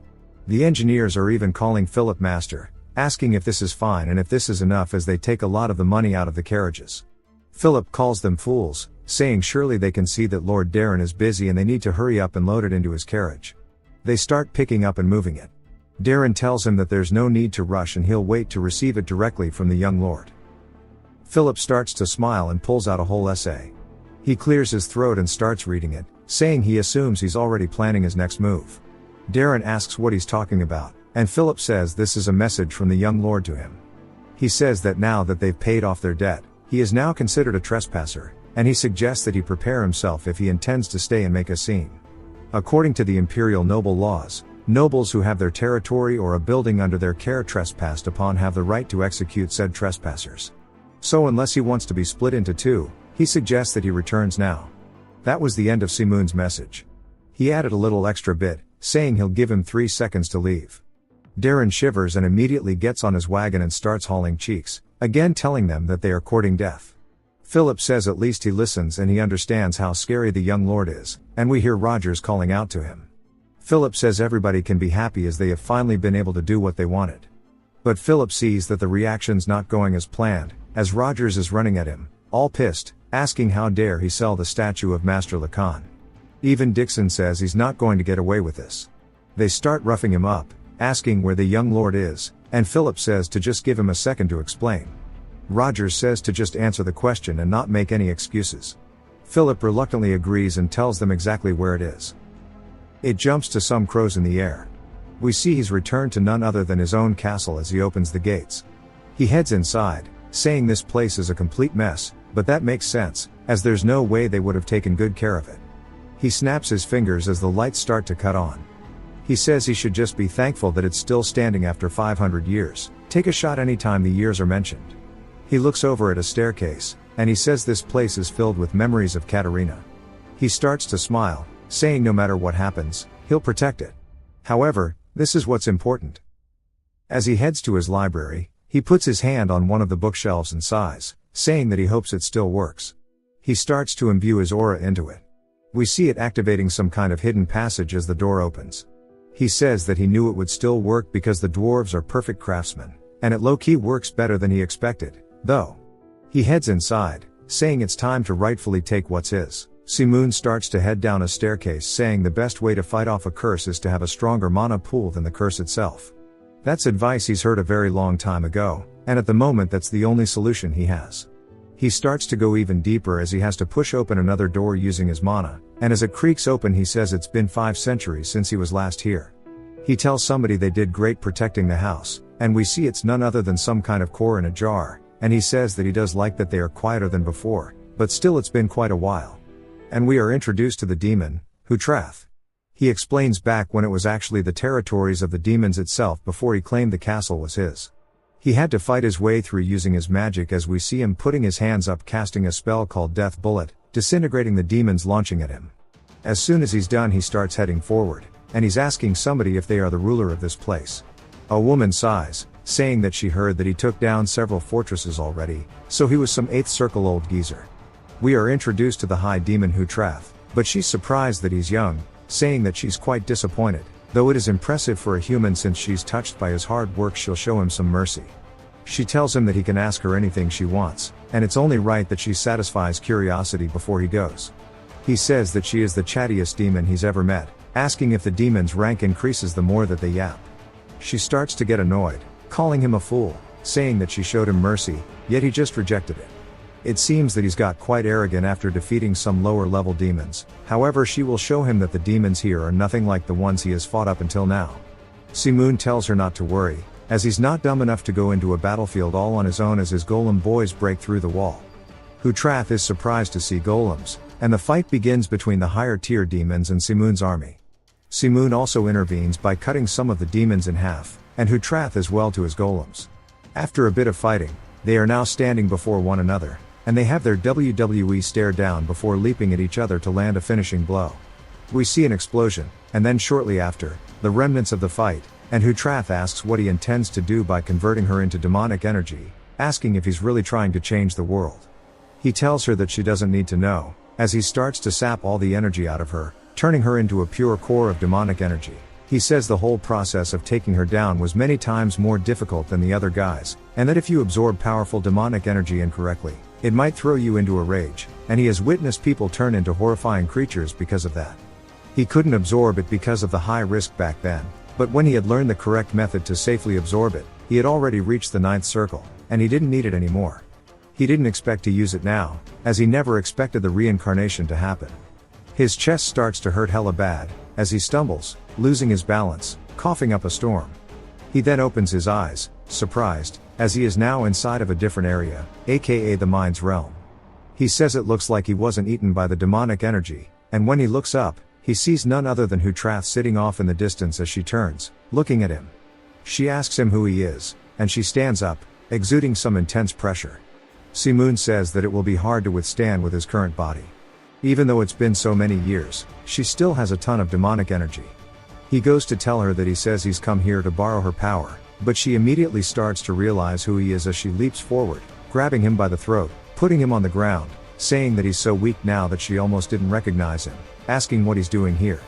He says that he needs to borrow her vessel, and she laughs, asking if that's the case, and wonders if he's even going to have the power to do it, because she doesn't think it's possible, but the body is weak as the one he is currently residing in.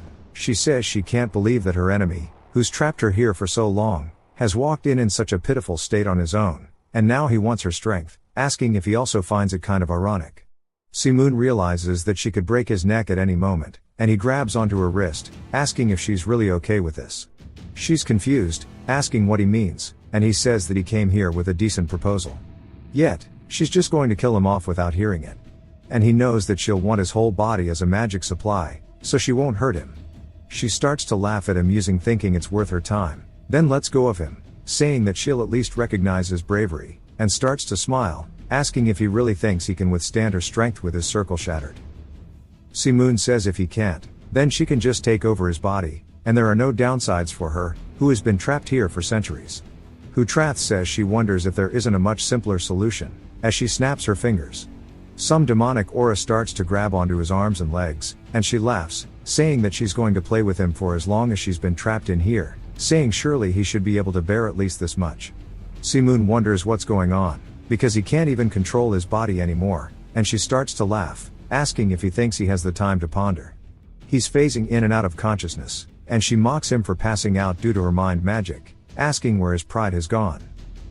He finally starts to laugh as well, saying that she's just as noisy as ever. She asks if bluffing is the only thing he's capable of doing, saying that he doesn't even have the same mana, nor the same circle tier he had in the past. Si-moon says even powerless, with his circle shattered, there's definitely more he can do. She's surprised as he completely disappears from in front of her. He says that he does not need to remind her that he has reached the 9th circle with black magic. Back in his original form, he tells her he would never fall victim to mind control, as he is now the one controlling her.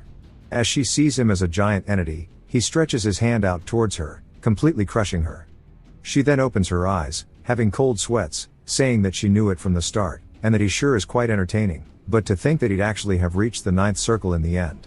Si-moon asks if she doesn't believe him, saying he can show her more. She says that's enough, and simply meant that despite reaching that level, it seems like he was unable to change the world. He tells her that it's not over yet. In the end, he will still accomplish his goal. She starts to smirk, saying she doesn't know how well he'll be able to make use of her power, but if it's him, he'd be able to reach the 9th circle again. Si-moon says of course, as she walks up, putting her hand around his neck, saying that he seems quite confident. Even if she inhabits his body, the 6th or 7th circle would suffice, and she'll leave him to crush the world, as she leans closer, placing her head on his chest, starting to fade out into pure demonic energy. Si-moon says that he guesses he's going to have to work hard so that he doesn't disappoint her. She says, of course, while looking up at him, and then tells him that he can't fail this time. He then snaps out of it, back into reality, still physically tired from that. He sticks his hand out using a spell called Dark Flame, shooting it out at the wall. He says it looks like it's only at the 3rd circle, but still, just having a foundation is already huge, so it's more than enough. Maybe it's because it's purified demonic energy, but the color is different from before, and if Utrath wanted to, she would have been able to take control of his body just fine. He'll have to make good on her expectations. Si-moon already knew the theory and enlightenment behind each circle, so going up to the 9th circle won't be a problem now. However, in order to gather enough demonic energy for that, it's going to take a long time, so he might as well get started immediately. He places his hand on the wall, doing the same formation as before, opening yet another secret passage. Bro's house is too damn big. He starts to walk through it and heads to the middle of a very open room, and he talks to somebody saying they've been resting for 500 years, and it's time to get up and work. As he puts his hand in the middle of the room, he starts to activate a giant magic circle and says, right now it's your turn to help me, as his golem army is now starting to arise once more.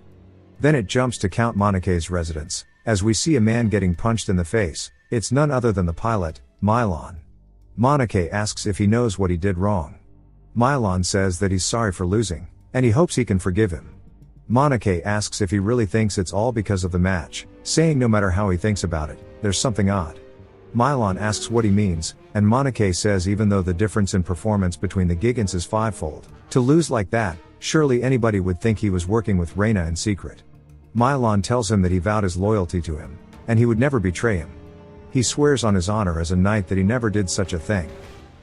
Monake starts to grin, asking if his honor as a knight is all he has, and he better say something else before his head goes rolling.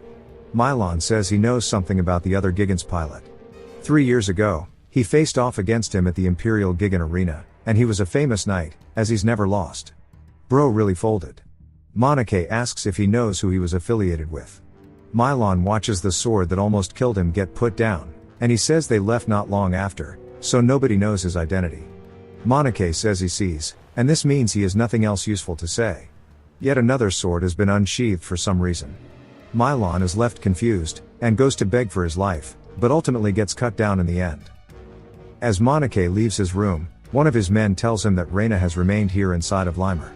Monake asks why, and the man says it's because she's unable to leave the refugees.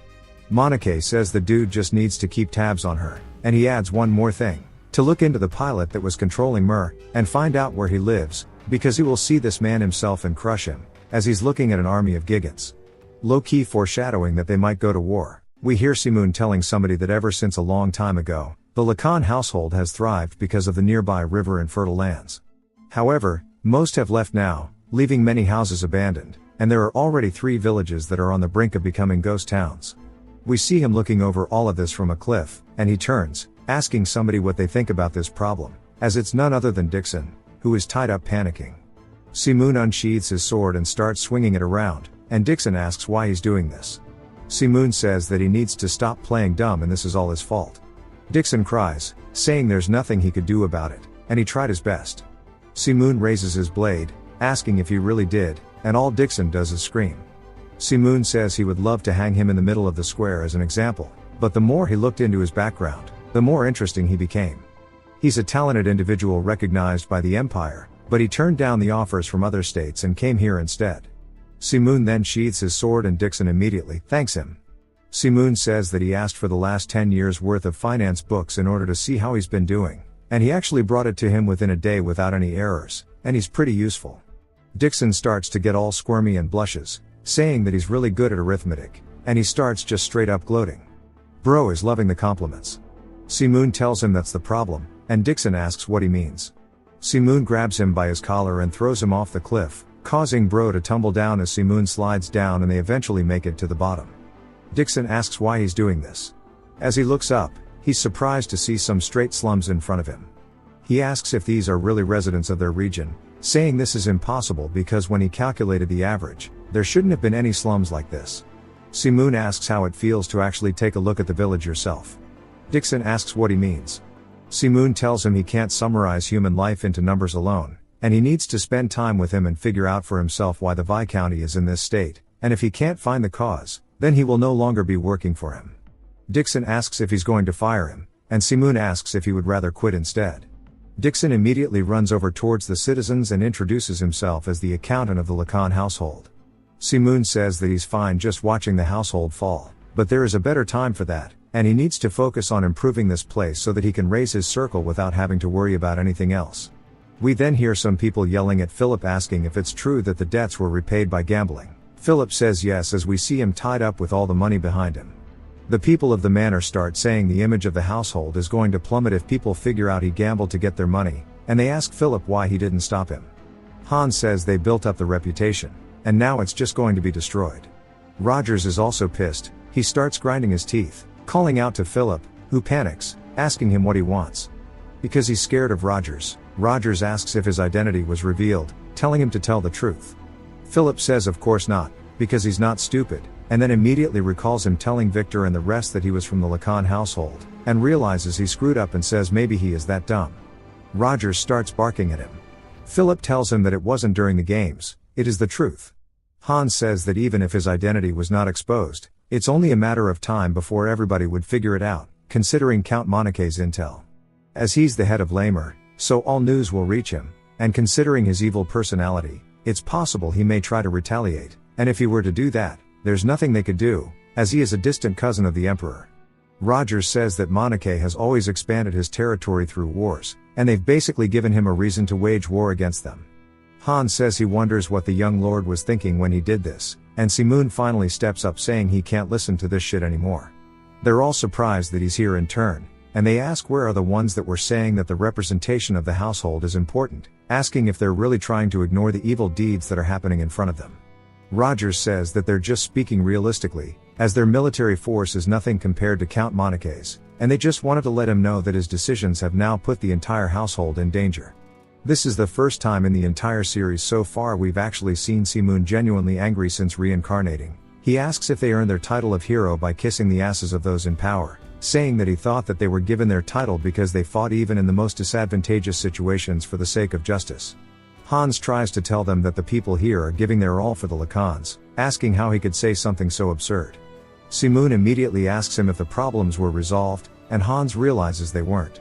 Simoon sighs, saying yet they were all making a big deal out of his gambling, but Hans tells him it's serious because if people find out he paid off his debts from gambling, the reputation will plummet, and Simoon tells him that this is enough, asking if a good reputation will solve the hunger in their territory. Their duties are to protect the people first and foremost, and the Viscounty's people are starving and leaving because the conditions are unbearable here, yet they still can't get their priorities straight. He walks past Hans, calling him a fool, saying he will not ever tolerate this kind of behavior again from any of them, as he is going to change it all from here on out. If they believe that his orders are not right, they can leave, and those who cannot follow his orders will all be dismissed. Hans starts to panic and chases after him, saying that the people have all served the household for a very long time, and he sighs, saying that he doesn't like people with narrow-minded perspectives and he'll show them his resolves. He immediately starts complimenting Philip, saying he did great on the journey, and he was very skilled as a captain. Philip's confused, asking him what he's talking about, and Simoon says it's only right for someone like him to be the knight captain, asking Rogers what he thinks, and Rogers asks him what he's trying to do. Simoon smirks, saying that it's simple, and he's going to have them duel, and the one who wins will be appointed as the knight captain. Philip starts to tear up, saying that he can never do such a thing as he's his uncle and the one who taught him how to wield a sword. Rogers tells Philip to be quiet, and says that he understands, and he hasn't had the chance yet to prove his skills to Simoon, and Simoon says that he hopes he's as good as he makes himself out to be. It then jumps to them at the training area, and Rogers says it's been quite a while since the two of them fought. Philip says it's been a few years, and he's still confused about what's going on, but starts to unsheath his blade, saying he's going to give it his all regardless. Rogers does as well. When he unsheathes his blade, the air immediately gets sharper around him, as they have their WWE stare down. Rogers says that they should try to enjoy this while they can. We see Simoon is also watching, and Philip raises his blade, saying he's going to attack. Simoon can tell that Philip is nervous, asking if this means Rogers is strong. Simoon says that since he has faced countless knights in the past as the Demon King, he can tell that Philip is actually quite strong. Philip dashes through using one of his signature abilities, the Phantom Sword, dashing right through Rogers. When he turns to look at the damage, we see Rogers has blocked it, saying that it seems he's gotten better as his skills have improved. Philip tells him that he's different from before as he immediately dashes back, and one of the thrusts goes right by Rogers' head. Rogers then watches as he gets dashed around, and he's surprised, saying that it looks like Philip has not been messing around with his training, as his footwork seems to have improved an exceptional amount. Philip then goes for an attack from behind as we see him leaping through the air, and Rogers says that it seems as if Simoon has praised him for good reasons. However, in order to pick up a blade that protects the family, it's still too early, as he grabs him by the collar. He slams him into the arena, saying that he needs to train a lot more than where he is currently at. We see Philip's eyes go completely white as he's starting to lose consciousness. Rogers then raises his leg and kicks him, sending him flying and causing him to land on his back. He wakes back up and grits his teeth, saying that he's not done yet, but Rogers puts the blade right to his neck, saying that he believes the match is actually over. Philip looks regretful but decides it is and surrenders. Rogers says that this is more than enough to show why he is the knight commander of their region, and Simoon smiles, saying that was pretty impressive. Then it jumps to some time later as Rogers is training the knights, and we see Simoon watching.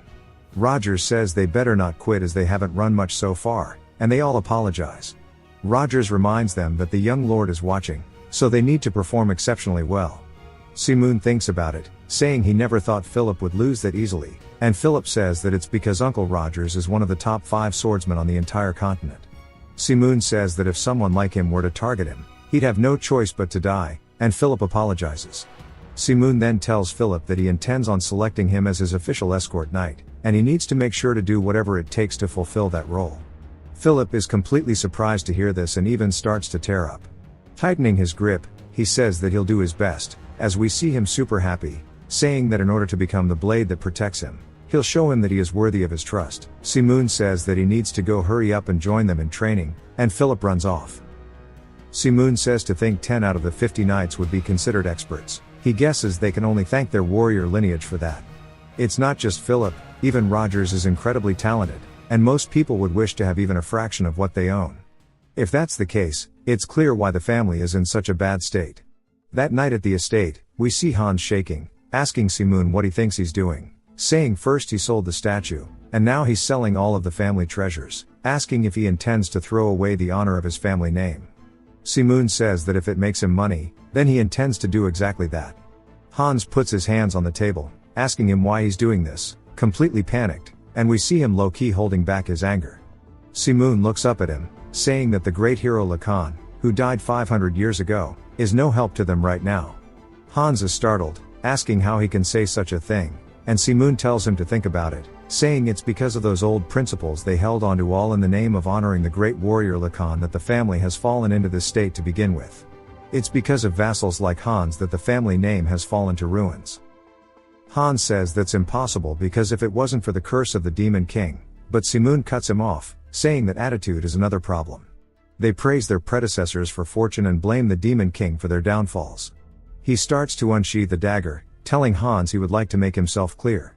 He intends to become someone greater than the warrior Lacan, so if he intends to stay tied to the family's old principles, he will erase them from the family's history, as he stabs the small picture of the hero. We then hear the door slam as Si-moon leaves, and the other attendants run over to Hans, asking if he's okay. Hans says that he remembers the days when the young master was sitting on his lap and listened as he would read him stories, and he can't believe how much he's changed. The way he constantly visits the Demon King's castle and all these other changes, there's only one explanation, and he's sure that it must be the Demon King's curse plaguing the family. We then hear Philip calling out to Si-moon, and he says just this one time surely he can take Hans' advice, and what he said just now was too much. Si-moon asks if he really thinks this too harsh, saying that his thoughts are a little different. He intends to not give Hans any space to think and push back as much as possible, and they can talk about that later.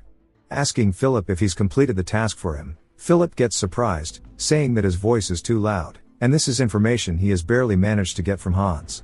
Si-moon then asks where it is, and Philip looks around, asking him to be a little quieter, and then puts his hand up to whisper as it takes us to the dungeons. We see Si-moon's boots as he approaches one of the gates, and he tells Philip this is different from what he told him, as the dude chained up looks low-key dead. Philip tells him that just yesterday he was alive and healthy, and the man asked him who he is. While exuding immense pressure, Si-moon says that he can tell this is the strength of at least a fifth circle, rather, he's probably way stronger than that, and the old man tells him that he's not going to repeat himself and that he needs to answer his question. The man continues to glare at Si-moon, and Si-moon says that he's heard that he's been locked up here for a long time, but he seems just fine to him. The man recognizes his voice, saying that it can't be, and Si-moon says that he can't believe the fiefdom's sole Iron Mage is rotting away in a place like this. The old man calls out to him, asking why he stepped in such a place for his sake. Si-moon asks if he really thought he would do nothing while someone wasted away in his territory, and he heard that he's been harming himself by abstaining from food and drink. That's why Hans locked him in here. The man says that he lost consciousness due to the Gigan accident caused by his carelessness, asking Si-moon if that was not the case, and he wishes for nothing more than to atone for that with his life. Si-moon asks if he believes his life to be worth that much, saying that it was already confirmed that the accident was not his fault. The old man says if only he had examined it more closely, it never would have happened, so it was definitely his fault, and he wishes to be punished thoroughly for it. Si-moon gets annoyed, saying that he can tell he's incredibly loyal, but he's just killing him with his stubbornness. He sighs, saying that it can't be helped, and since that's what he wishes for, then he'll do just that. He tells Philip to bring a sword. Philip's startled, asking if he's serious, and the old man closes his eyes while waiting for his punishment. Si-moon starts to unsheath the blade, saying that since he asked for it, he shall give him exactly what he wants. He raises it into the air, telling the old man not to hold it against him, and slashes the sword forward, only to cut the chains off the old man, making him confused. He looks up, asking him what the reason is, and Si-moon says it would benefit him more to use him than to kill him, and he can't stand taking an L right now. He's planning on working him to the bone, to the point that he'd wish he was dead, and it is his duty to pledge his lifelong allegiance to him and assist when needed. He's to swear it on his honor as a magician and engrave this moment onto his heart.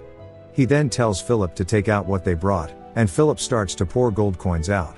The old man is startled by this, asking where all the money came from. Si-moon says that's not important, and there's around 70,000 here. He points the blade at the old man once more, telling him that he needs to use this money to prepare to raise the magic tower, buy any grimoires he needs, and procure the necessary equipment to repair and manufacture gigants. Unlike the past lords, he plans to invest heavily in magic, and they need to make sure that such an incident never takes place again. The old man's eyes start to fill up with tears, and he apologizes for all the harm he has caused, saying he doesn't know if it's right for him to receive such goodwill. Si-moon asks him what he thinks he's saying, reminding him that this is not goodwill but rather a punishment. He tells him to resolve himself as he does not intend to forgive him so easily, and he stretches his hand out towards the man. The man is speechless and then immediately starts kneeling. We learn his name is Mute, and Mute says that until the day of his death, he will devote himself to atoning for his sins. Philip says that Sir Mute's mana is incredible as he starts to exude it all through the room. Simoon smiles, saying that he has not an ounce of flexibility in his body, but that stubbornness of his is going to be really useful. He then tells Mute that there are 2 more Iron Mages now in the fiefdom, so he'll leave them in his care. Hans is eavesdropping, and he can't believe that he's convinced somebody as stubborn as Mute to help him, but for some reason, he can't shake this feeling of anxiousness that he has. We get a time skip of a whole month later. We hear everybody training, and we see Hans and the other assistants watching from above. Hans says that the family is changing. Philip, who was far from earnest, is now training harder than anybody else. Mute, who had hidden himself in shame due to his past mistakes, is now taking the initiative in training recruits. We then hear Dixon telling everybody it's been a while, and they turn, seeing him back from his journey. He says it's a relief they all seem well. Hans says that the fiefdom was in chaos searching for him, asking where he's been this entire time. He apologizes for intentionally causing them any harm, and he'll keep a long story short by just saying that it'd be better if he showed them all this. Hans and the others wonder what it's going to be, and then we see him asking how this is possible. The village we saw a month ago has been completely changed into that of a bustling city. Dixon laughs, saying that he can't have Hans so shocked from the beginning. He starts asking him if he sees the market over on the side. Unlike before, anyone is free to sell their wares, and this was decided together with the residents. Now everybody is discussing how to improve the fiefdom together, and the old, inefficient traditions are getting abolished. Dixon looks really content, asking Hans if he thinks the fiefdom is looking as it should now, with everything being more prosperous. Hans bites his lips, saying he has no choice but to agree. However, there is no denying that everything happening now is going against the last 500 years of the Lacan family's policies. Back at the manor, Rogers laughs, saying that he had the same concerns that Hans is having now, but he has let it all go, as Simoon has proven himself with results, so he has nothing more to say. He then sits up, saying it's time to go train, so he'll have to excuse himself. He tells Hans that it is their duty to place all of their trust in the young lord, and he tells him that he'll talk to him later as he leaves. Hans says that within that short time, everybody has already been completely won over by the young lord, and he's debating if he should succumb as well. 1 week later, it's pouring down rain, and Hans tells him that he's organized all the documents he had asked for him. We see the rain leaking into the office as well, and Simoon apologizes for dumping so much work on him, saying that he will be counting on him. Hans says that he will resolve the issue regarding the office leaks tomorrow, and if anything else comes up to let him know. He goes to tell him he could repair it himself, but Simoon tells him that his priorities are wrong. Those who have nowhere to shelter from the rain are overflowing in their fiefdom, and he should think about those people first. Hans clenches his fist, saying the more he comes to know the young lord, the more he finds that following him is the right thing to do. But still, there's something that he can't shake, and he has to get to the bottom of this feeling. Some other night, we see Hans dashing around tree to tree as he is following Simoon, saying that he secretly heads out every night. These regular visits of his are to the Demon King's castle, and he doesn't even want to consider it, but if the young lord were to be taken over by the Demon King's curse, it might be the end of the family. Simoon then stops moving, and Hans wonders what's going on, and maybe he was noticed. Then we hear other men running up, asking the young lord if he's surprised that they're here already. Hans says it can't be, as we see some bandit-like men saying they've already done it, and that the thing that they were tasked to do was so easy, it took no time at all. Hans says they were the bandits who were banished from their fiefdom for their plundering, so they've been living here and hiding, and there seems to be quite a lot. Simoon says that they work fast and he likes that, and then asks them if it's time for them to begin. As he's reaching into his bag, the bandits ask him if he's prepared a nice gift for them, and Simoon says yes, if they're ready for it. The bandits start to laugh, saying that they made sure to understand the books that he gave them last time. Hans wonders why they were given a book in the first place, saying it's odd, and they're going too far for him to actually hear anything. He wonders what Simoon is planning, but we see it's a lot more wholesome than that as they start crying tears of joy, saying they're no longer illiterate. Because he summarized the plot for them, they were able to understand even the hardest parts. Hans is completely confused now. A woman comes out with her child, saying, thanks to the young lord, even her kids can read now too. It turns out this is a sentiment shared by most of the town, as he has been giving them food and medicine as well. He's pretty much all of their family's savior, and they are more than grateful to him. Simoon just says that he's glad he can help them, however, there is a price to everything, and he's sure they're prepared.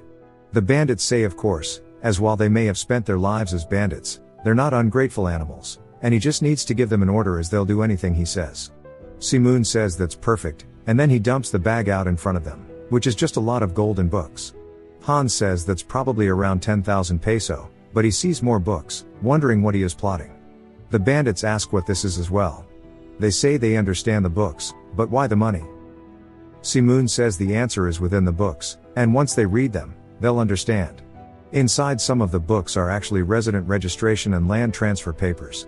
Simoon says that those documents acknowledge them as official residents of his territory, and with them, they'll have the right to claim this as their land. He's going to build a town near here, and they'll be able to live there. The bandits are shaking, saying that they can't believe this, and that they used to just be mere bandits. They even betrayed him at one point, and they're already grateful to him for looking out for them, but after everything they've done, there's no way they can accept this because all they have done is steal from others in order to survive. They don't feel worthy to truly live here, and although they are grateful for it, the current residents will not accept them either. Simoon says that he's well aware, and he's not fully accepting them either. Even if they had no choice, plundering is a heavy crime. However, the fact that the Lacan family has forced them to do it is another crime he cannot forgive. Although they have stolen from others, they avoided hurting them, and he believes they still have a chance to atone for their crimes. This money is half a year's worth of payment, and from now on, they'll become mercenaries. If they have made others fear them, they need to prepare to die fighting on their behalf, as that is the true path for them to seek atonement. This is the future he can give them, however, the path they walk toward that future is up to them. That's why he'll put his trust into them, his people. The bandits hold back their tears and then start to raise up their weapons, saying they will lay their lives on the front line for him and protect his territory. Han says that the bandits were considered targets for subjugation, as that has always been a rule of the Lacan family. He wonders if what he's believed up until now was the right choice.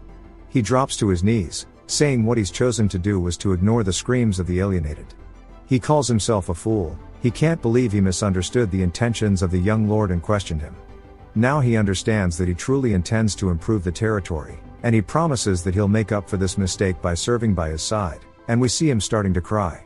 Simoon notices him, saying that he's finally let his guard down, and he really isn't knowing to deal with. The bandits tell Simoon to be careful on his way back and thank him once more as he leaves. Han sits there in admiration still. After a bit, Simoon sighs out of relief and says that was tough, and he assumes most of the people have been taken care of now. Then he starts to reach into what's left from the bag. As we see a purple aura, he says it's time for him to start the real work. Back at the Demon King's castle, he says that while he might be satisfied now, the problem is cost, as we see small little golem boys handling all the chores. He says he's managed to regain trust from his people, but it cost too much. He spent the majority of the funds earned in Lamer, and he needs a better source of income, and he guesses he'll have to resort to that, but of course, in typical fashion, doesn't say what. He then looks at two of the golems, saying that he's going to need two of them to help him out, as he's holding onto the thing from the bag again. The golems shudder, and we hear them screaming out as a bright purple light can be seen from the castle. Philip starts to tell Simoon that they've spent almost all of the pay they brought back from Lamer, and he knows it wasn't going to be enough to continue operating. Simoon acknowledges this, saying it wasn't going to be enough to maintain the territory anyway. Philip asks what the plan is now, suggesting they might need to go on another journey. Simoon tells him to shut up, asking if he's brought the records regarding mine development. Philip admits that there are only records of failed attempts decades ago, and although they've tried looking within their territory, there wasn't a single sign of a mine anywhere. Simoon asks for the reason behind incurring so much debt for something with such little chance of success. Philip explains that it was actually the only option at the time. They were in a horrible state due to a few unfortunate events happening within a short period, and while residents were moving away, Simoon was unconscious. Simoon sighs, saying that now he understands how bad the situation truly is. With the failed harvest season, maintaining the territory is impossible. However, something seems off to him, as there should still be a mine. Then he spots something and points out an area on the map, asking why there are no records for this area. Philip starts to sweat nervously, explaining that the Rakia mountain range was too difficult to scout because of the abundance of monsters. Even though they sent their knights there a few times, the monsters hiding in every corner of the region left them no choice but to return empty-handed. Simoon laughs, saying that means they weren't able to scout the region thoroughly. Philip starts to feel uncomfortable, hoping Simoon doesn't have any weird plans. Simoon grins, and of course, Philip tries to tell him that the place is too dangerous and insists on going with him if he's going. but Simoon understands that the mines must be there and heads to the rocky mountain range. We see Simoon looking up at something, saying that he thought Philip was overreacting as usual, but all he sees are monsters everywhere, even in the trees. He says it turns out Philip was actually right this time. Simoon notes that this is odd because these monsters should all live within separate regions, wondering why they are cooperating with one another. He sighs, asking if they've adapted to deal with humans. One of the monsters rears its sword back, swinging down at Simoon, who sidesteps it. Simoon then jumps off the ground as all the other infantry start to collapse on him. He begins to ready his magic, saying that they must think they have the advantage. Putting his hands on the ground, he creates a magic circle, saying from now on he'll be taking care of them himself. The mobs are surprised as golems rise from the ground, roaring and ready to fight. One of the monsters walks up and hits a golem in the head, but the golem completely brushes it off and punches the monster in the gut, sending it flying. Simoon comments that this is going to be a lot easier than he initially thought and praises the future mana stones for their capability. Some goblins from the tree start to launch at the golems, but they are absolutely manhandled. The golems are faster than expected, much to the contrast of their large size. But says that the monsters are swarming at them endlessly. He understands why the knights failed to clear the region. Dealing with all of them is difficult, but not impossible. Then, Simoon notices a special-looking monster in the back and says that it must be their leader. Simoon crouches down into a sprinting stance, saying it's his turn to join the fun. Using his magic to strengthen himself physically, he dashes off the ground, disappearing in front of the monsters and leaving them confused. He reappears behind the leader, already in the air, saying he doesn't have much time to waste. He shoves his hand onto the monster's head, casting a spell called Obedience. As the monster's eyes start to glow with a purple hue, it screams, and Simoon explains that this magic is actually brainwashing magic. A symbol appears on the monster's head, leaving the others confused. Simoon smirks, saying that their leader is now his subordinate. The leader readies itself to fight its own kind, and the tide quickly turns in Simoon's favor. The remaining monsters drop to their hands and knees, lowering their weapons in surrender. Simoon tells them that he won't hurt them if they bring their other leaders to him. We see some lightning off in the Rokia mountain range as we see another one of their leaders being brainwashed by Simoon. As he's holding it by the throat, it appears to be a goblin. It then grits his teeth and he lets go of it, causing it to drop to the floor. Simoon says he has a question, and the other goblins look scared. He says that he heard there was a place where dwarves would come and go, asking if they know anything about that. The goblins, with 2 orc leaders behind them, sit there completely terrified. Simoon looks at them, wondering if they aren't going to answer, but says maybe they don't actually know anything. The goblin leader, now brainwashed, starts to speak, telling him not to worry and kneeling on the ground, saying he shall guide him to that place, calling him master. Simoon smirks, saying that at least one of them seems useful. Some time later, he heads to a mine that has completely been caved in. Simoon asks if this is the entrance, and the goblins say that this is correct. Simoon says there are traces of some kind of landslide, but something is strange. He wonders what could be in there, as all of the monsters are terrified of this place way beyond reason, which makes him a little suspicious about what could be inside. Simoon says he doesn't know what it is, but he'll figure it out once he does. He starts to imbue aura into his hand, using his dark flame spell. He explodes the rocks open, sending the debris flying, and he starts to smirk, saying he knew it, that there was a mine within their territory after all. All the monsters still look completely defeated, and he wonders what's going on with them because he doesn't sense anything. He tells them they can all head back, and one of the orc leaders looks shocked. Simoon says in exchange, they should never bring harm to humans again and spend their time peacefully until he gives them orders. They seem happy that he's letting them go. He tells them to stay hidden, and he's sure they'll come in handy one day. He then turns back towards the mine, saying it's time for him to get started. We get a flashback to olden times, as we see some lizard people being turned into slaves. Simoon explains that in the past, with their overwhelming techniques and force, humans had oppressed other races. We see a lizard girl crying after getting whipped, and Simoon says they wished for only humans to be left on the continent. As such, Simoon, who is known as the Demon King, began to burn down one kingdom after another, rescuing the enslaved races. For them, he was considered their savior, as he stood up for them when nobody else would. Back at the Demon King's tower, we see him sitting on his throne as an orc kneels in front of him. Simoon confirms with the orc that there aren't even 10 remaining survivors of his tribesmen. The orc is silent, and Simoon tells his assistant to make a base for them in a different territory and make them do construction work. The orc then begins to cry, thanking him. Simoon asks if there are any more people he needs to talk to, and if not, they should wrap it up. We then hear a man saying that he seems to be the last one, and he enters the room. We see it's a dwarf who asks if it's alright to make an elderly man wait this long. The assistant asks how dare he show that attitude in front of their lord, but Simoon tells him that it's fine. He can't believe that a dwarf who possesses the greatest technology would come here, and on top of that, the energy rating for him is extraordinary. He asks the dwarf who he is, saying he never dreamed he would get to meet an ancient one. The dwarf laughs, saying Simoon seems quite perceptive, and it wouldn't be easy to tell him apart from his appearance alone. Simoon asks why he's come here, saying he doesn't believe even humans would be a match for them. The dwarf says that humans lack technology, and they indiscriminately destroy nature. Because of them, plenty of ecosystems have been ruined. Simoon asks if that means he's going to help him wipe them out, and the dwarf says that's right. If he cleans them up, then they can use their technology to improve his base. Simoon says that he too is a human, though, asking if he still plans to help him. The dwarf starts to laugh loudly right in front of Simoon for saying that. He asks him what he's talking about, saying he is clearly the Demon King. Simoon starts to smirk. Back to the present, Simoon now has a torch, exploring the mineshaft. Seeing that the dwarf mentioned there was a huge mine here, it looks like he was right. He thought that it would be a lot harder to fix up, but it seems as if it's going to be pretty easy. The dwarf's abilities really are unmatched, as it's so well kept on the inside. With the amount of ores here, as long as he has people willing to work as miners, they will have no worries from now on. He's then surprised by something, saying that it's odd that the construction ends here as we see it boarded up. He turns, looking around, saying after he died he heard that the place had been occupied by humans. He wonders if it's because of that.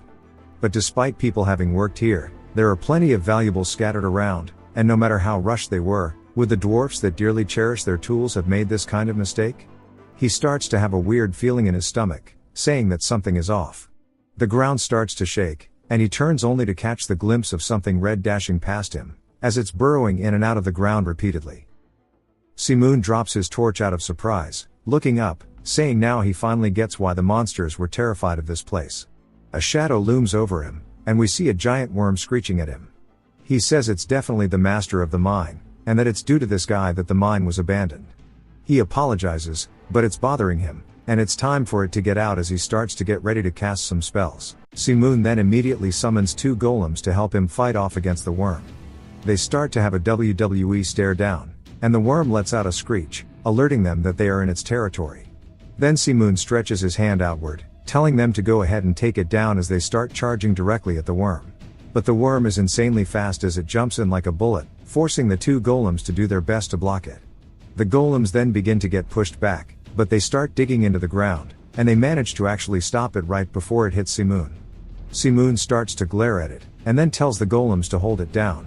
As he leaps into the air, imbuing aura into his hand, preparing yet another dark flame spell, he shoots it out and it explodes on the worm. He says this should be enough to calm it down, but then is surprised by something, because he knows that his magic is weak at the moment, but what the hell is it made out of for his attack to not even leave a scratch? The golems also wonder what's going on as they all get launched into the air as the worm leaps towards Simoon. It opens its mouth, going to eat him, but one of the golem brothers latch onto it and imbues aura into its hand, punching the worm back down into the ground before it can eat Simoon. Simoon tells the golem it did good, and the golem is really happy about it, but the worm looks up completely pissed, and Simoon realizes this is bad, and tells the golem to watch out. Instead of going for Simoon, the worm leaps straight towards the golem, taking it straight into the ground. The golem lets out a roar, and some minerals begin to fall from where he was dropped into. Simoon asks how this is possible as the worm starts eating the minerals, and its skin begins to change to reflect that as it starts to evolve. Simoon says this is hella bad, because if it's just going to continuously evolve, it's going to make things way harder for him. Sometime later, Simoon asks where this thing even came from, because no matter what he does, this thing doesn't take any damage, and he has no other choice, and if he wants to defeat it, he needs to bring his gig in here and deal with it that way. The worm then throws a rock at the exit, completely blocking it, and Simoon starts to get pissed, saying he can't believe it's intelligent as well. The worm lets out a screech, going in for another attack, and Simoon says it's way tougher than he actually expected, and then he starts to think about it, saying if a monster of this size was wandering about outside, it should have left marks around the forest, wondering if he ever saw anything hinting at that, and says that it might only live in the mines, and if that's the case, there's no point in bringing the Gigan here, as it will be unable to fit into the mines to begin with, and this makes things even more complicated. And if only he knew its weakness, then he wouldn't have to struggle. He then senses something, as we see the golems holding onto it, low-key rodeoing this thing. Simoon says that the flow of mana was disturbed just now, and that must be it, and he tells the golems to buy him some time, as he starts running away, because if he's correct, there has to be something nearby he can use. He starts looking around the mine shaft, wondering where it is, and then finally spots it in the corner, and he says that this is a necessity for dwarves when mining, and it's an ancient pickaxe. He says with this he's going to have a chance, as he uses his physical strengthening magic, he readies himself, and then starts running up on the back of the worm, Shadow of the Colossus style, and raises the pickaxe into the air, saying with this he'll be able to mine anything, and he swings it down straight into the forehead of the worm. Simoon is confused because all he did is piss it off, and he wonders if maybe he didn't put enough force into it. He then loses his grip, and falls off the back of the worm, and it looks like it's going to land on him. Back at the manor, we hear Rogers asking Philip if he was aware that the young lord disappears every night, and Philip says there have been times when he would disappear without warning, and Rogers calls him an idiot, asking if his escort knight is unaware of his whereabouts. Philip starts to cry, saying every time he tried to follow him, he kept managing to disappear from his sight. Dixon says he's actually heard people say he visits the Demon King's castle, and Rogers sighs, saying he didn't think twice about it since he was unaware of the situation, but now that he heard about it, he understands why Hans is so worried. Hans then speaks up, saying he's not worried anymore, and Rogers is surprised and turns around.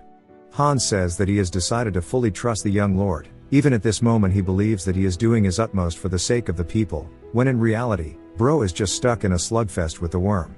He starts to ready another spell, saying it might not have worked before, but now there's damage on the worm, it might have a shot.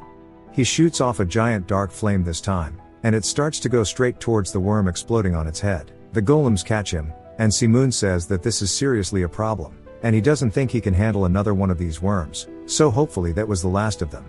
Sometime later after the fight, he says that, thanks to the worm, it looks like he's going to be able to save on manpower. As we see the golems mining the ore off of its head, I don't know if it's dead or not. Simoon then looks to his side, spotting a skeleton, as it's none other than a dwarf who is dripped out in some artifacts and his armor behind him. Simoon says that it looks like he tried to protect this place, and that he can respect as he gives him a proper burial, saying that he hopes this is good enough, as now he has a place to rest and leave all of his burdens to be at peace, and he hopes he understands that even if he takes all of his stuff, it doesn't mean he bears any ill intentions. If you've watched till the end, comment, Broly, to let me know. Subscribe for more videos like this, leave a like or a comment to help the channel out. Thanks for watching.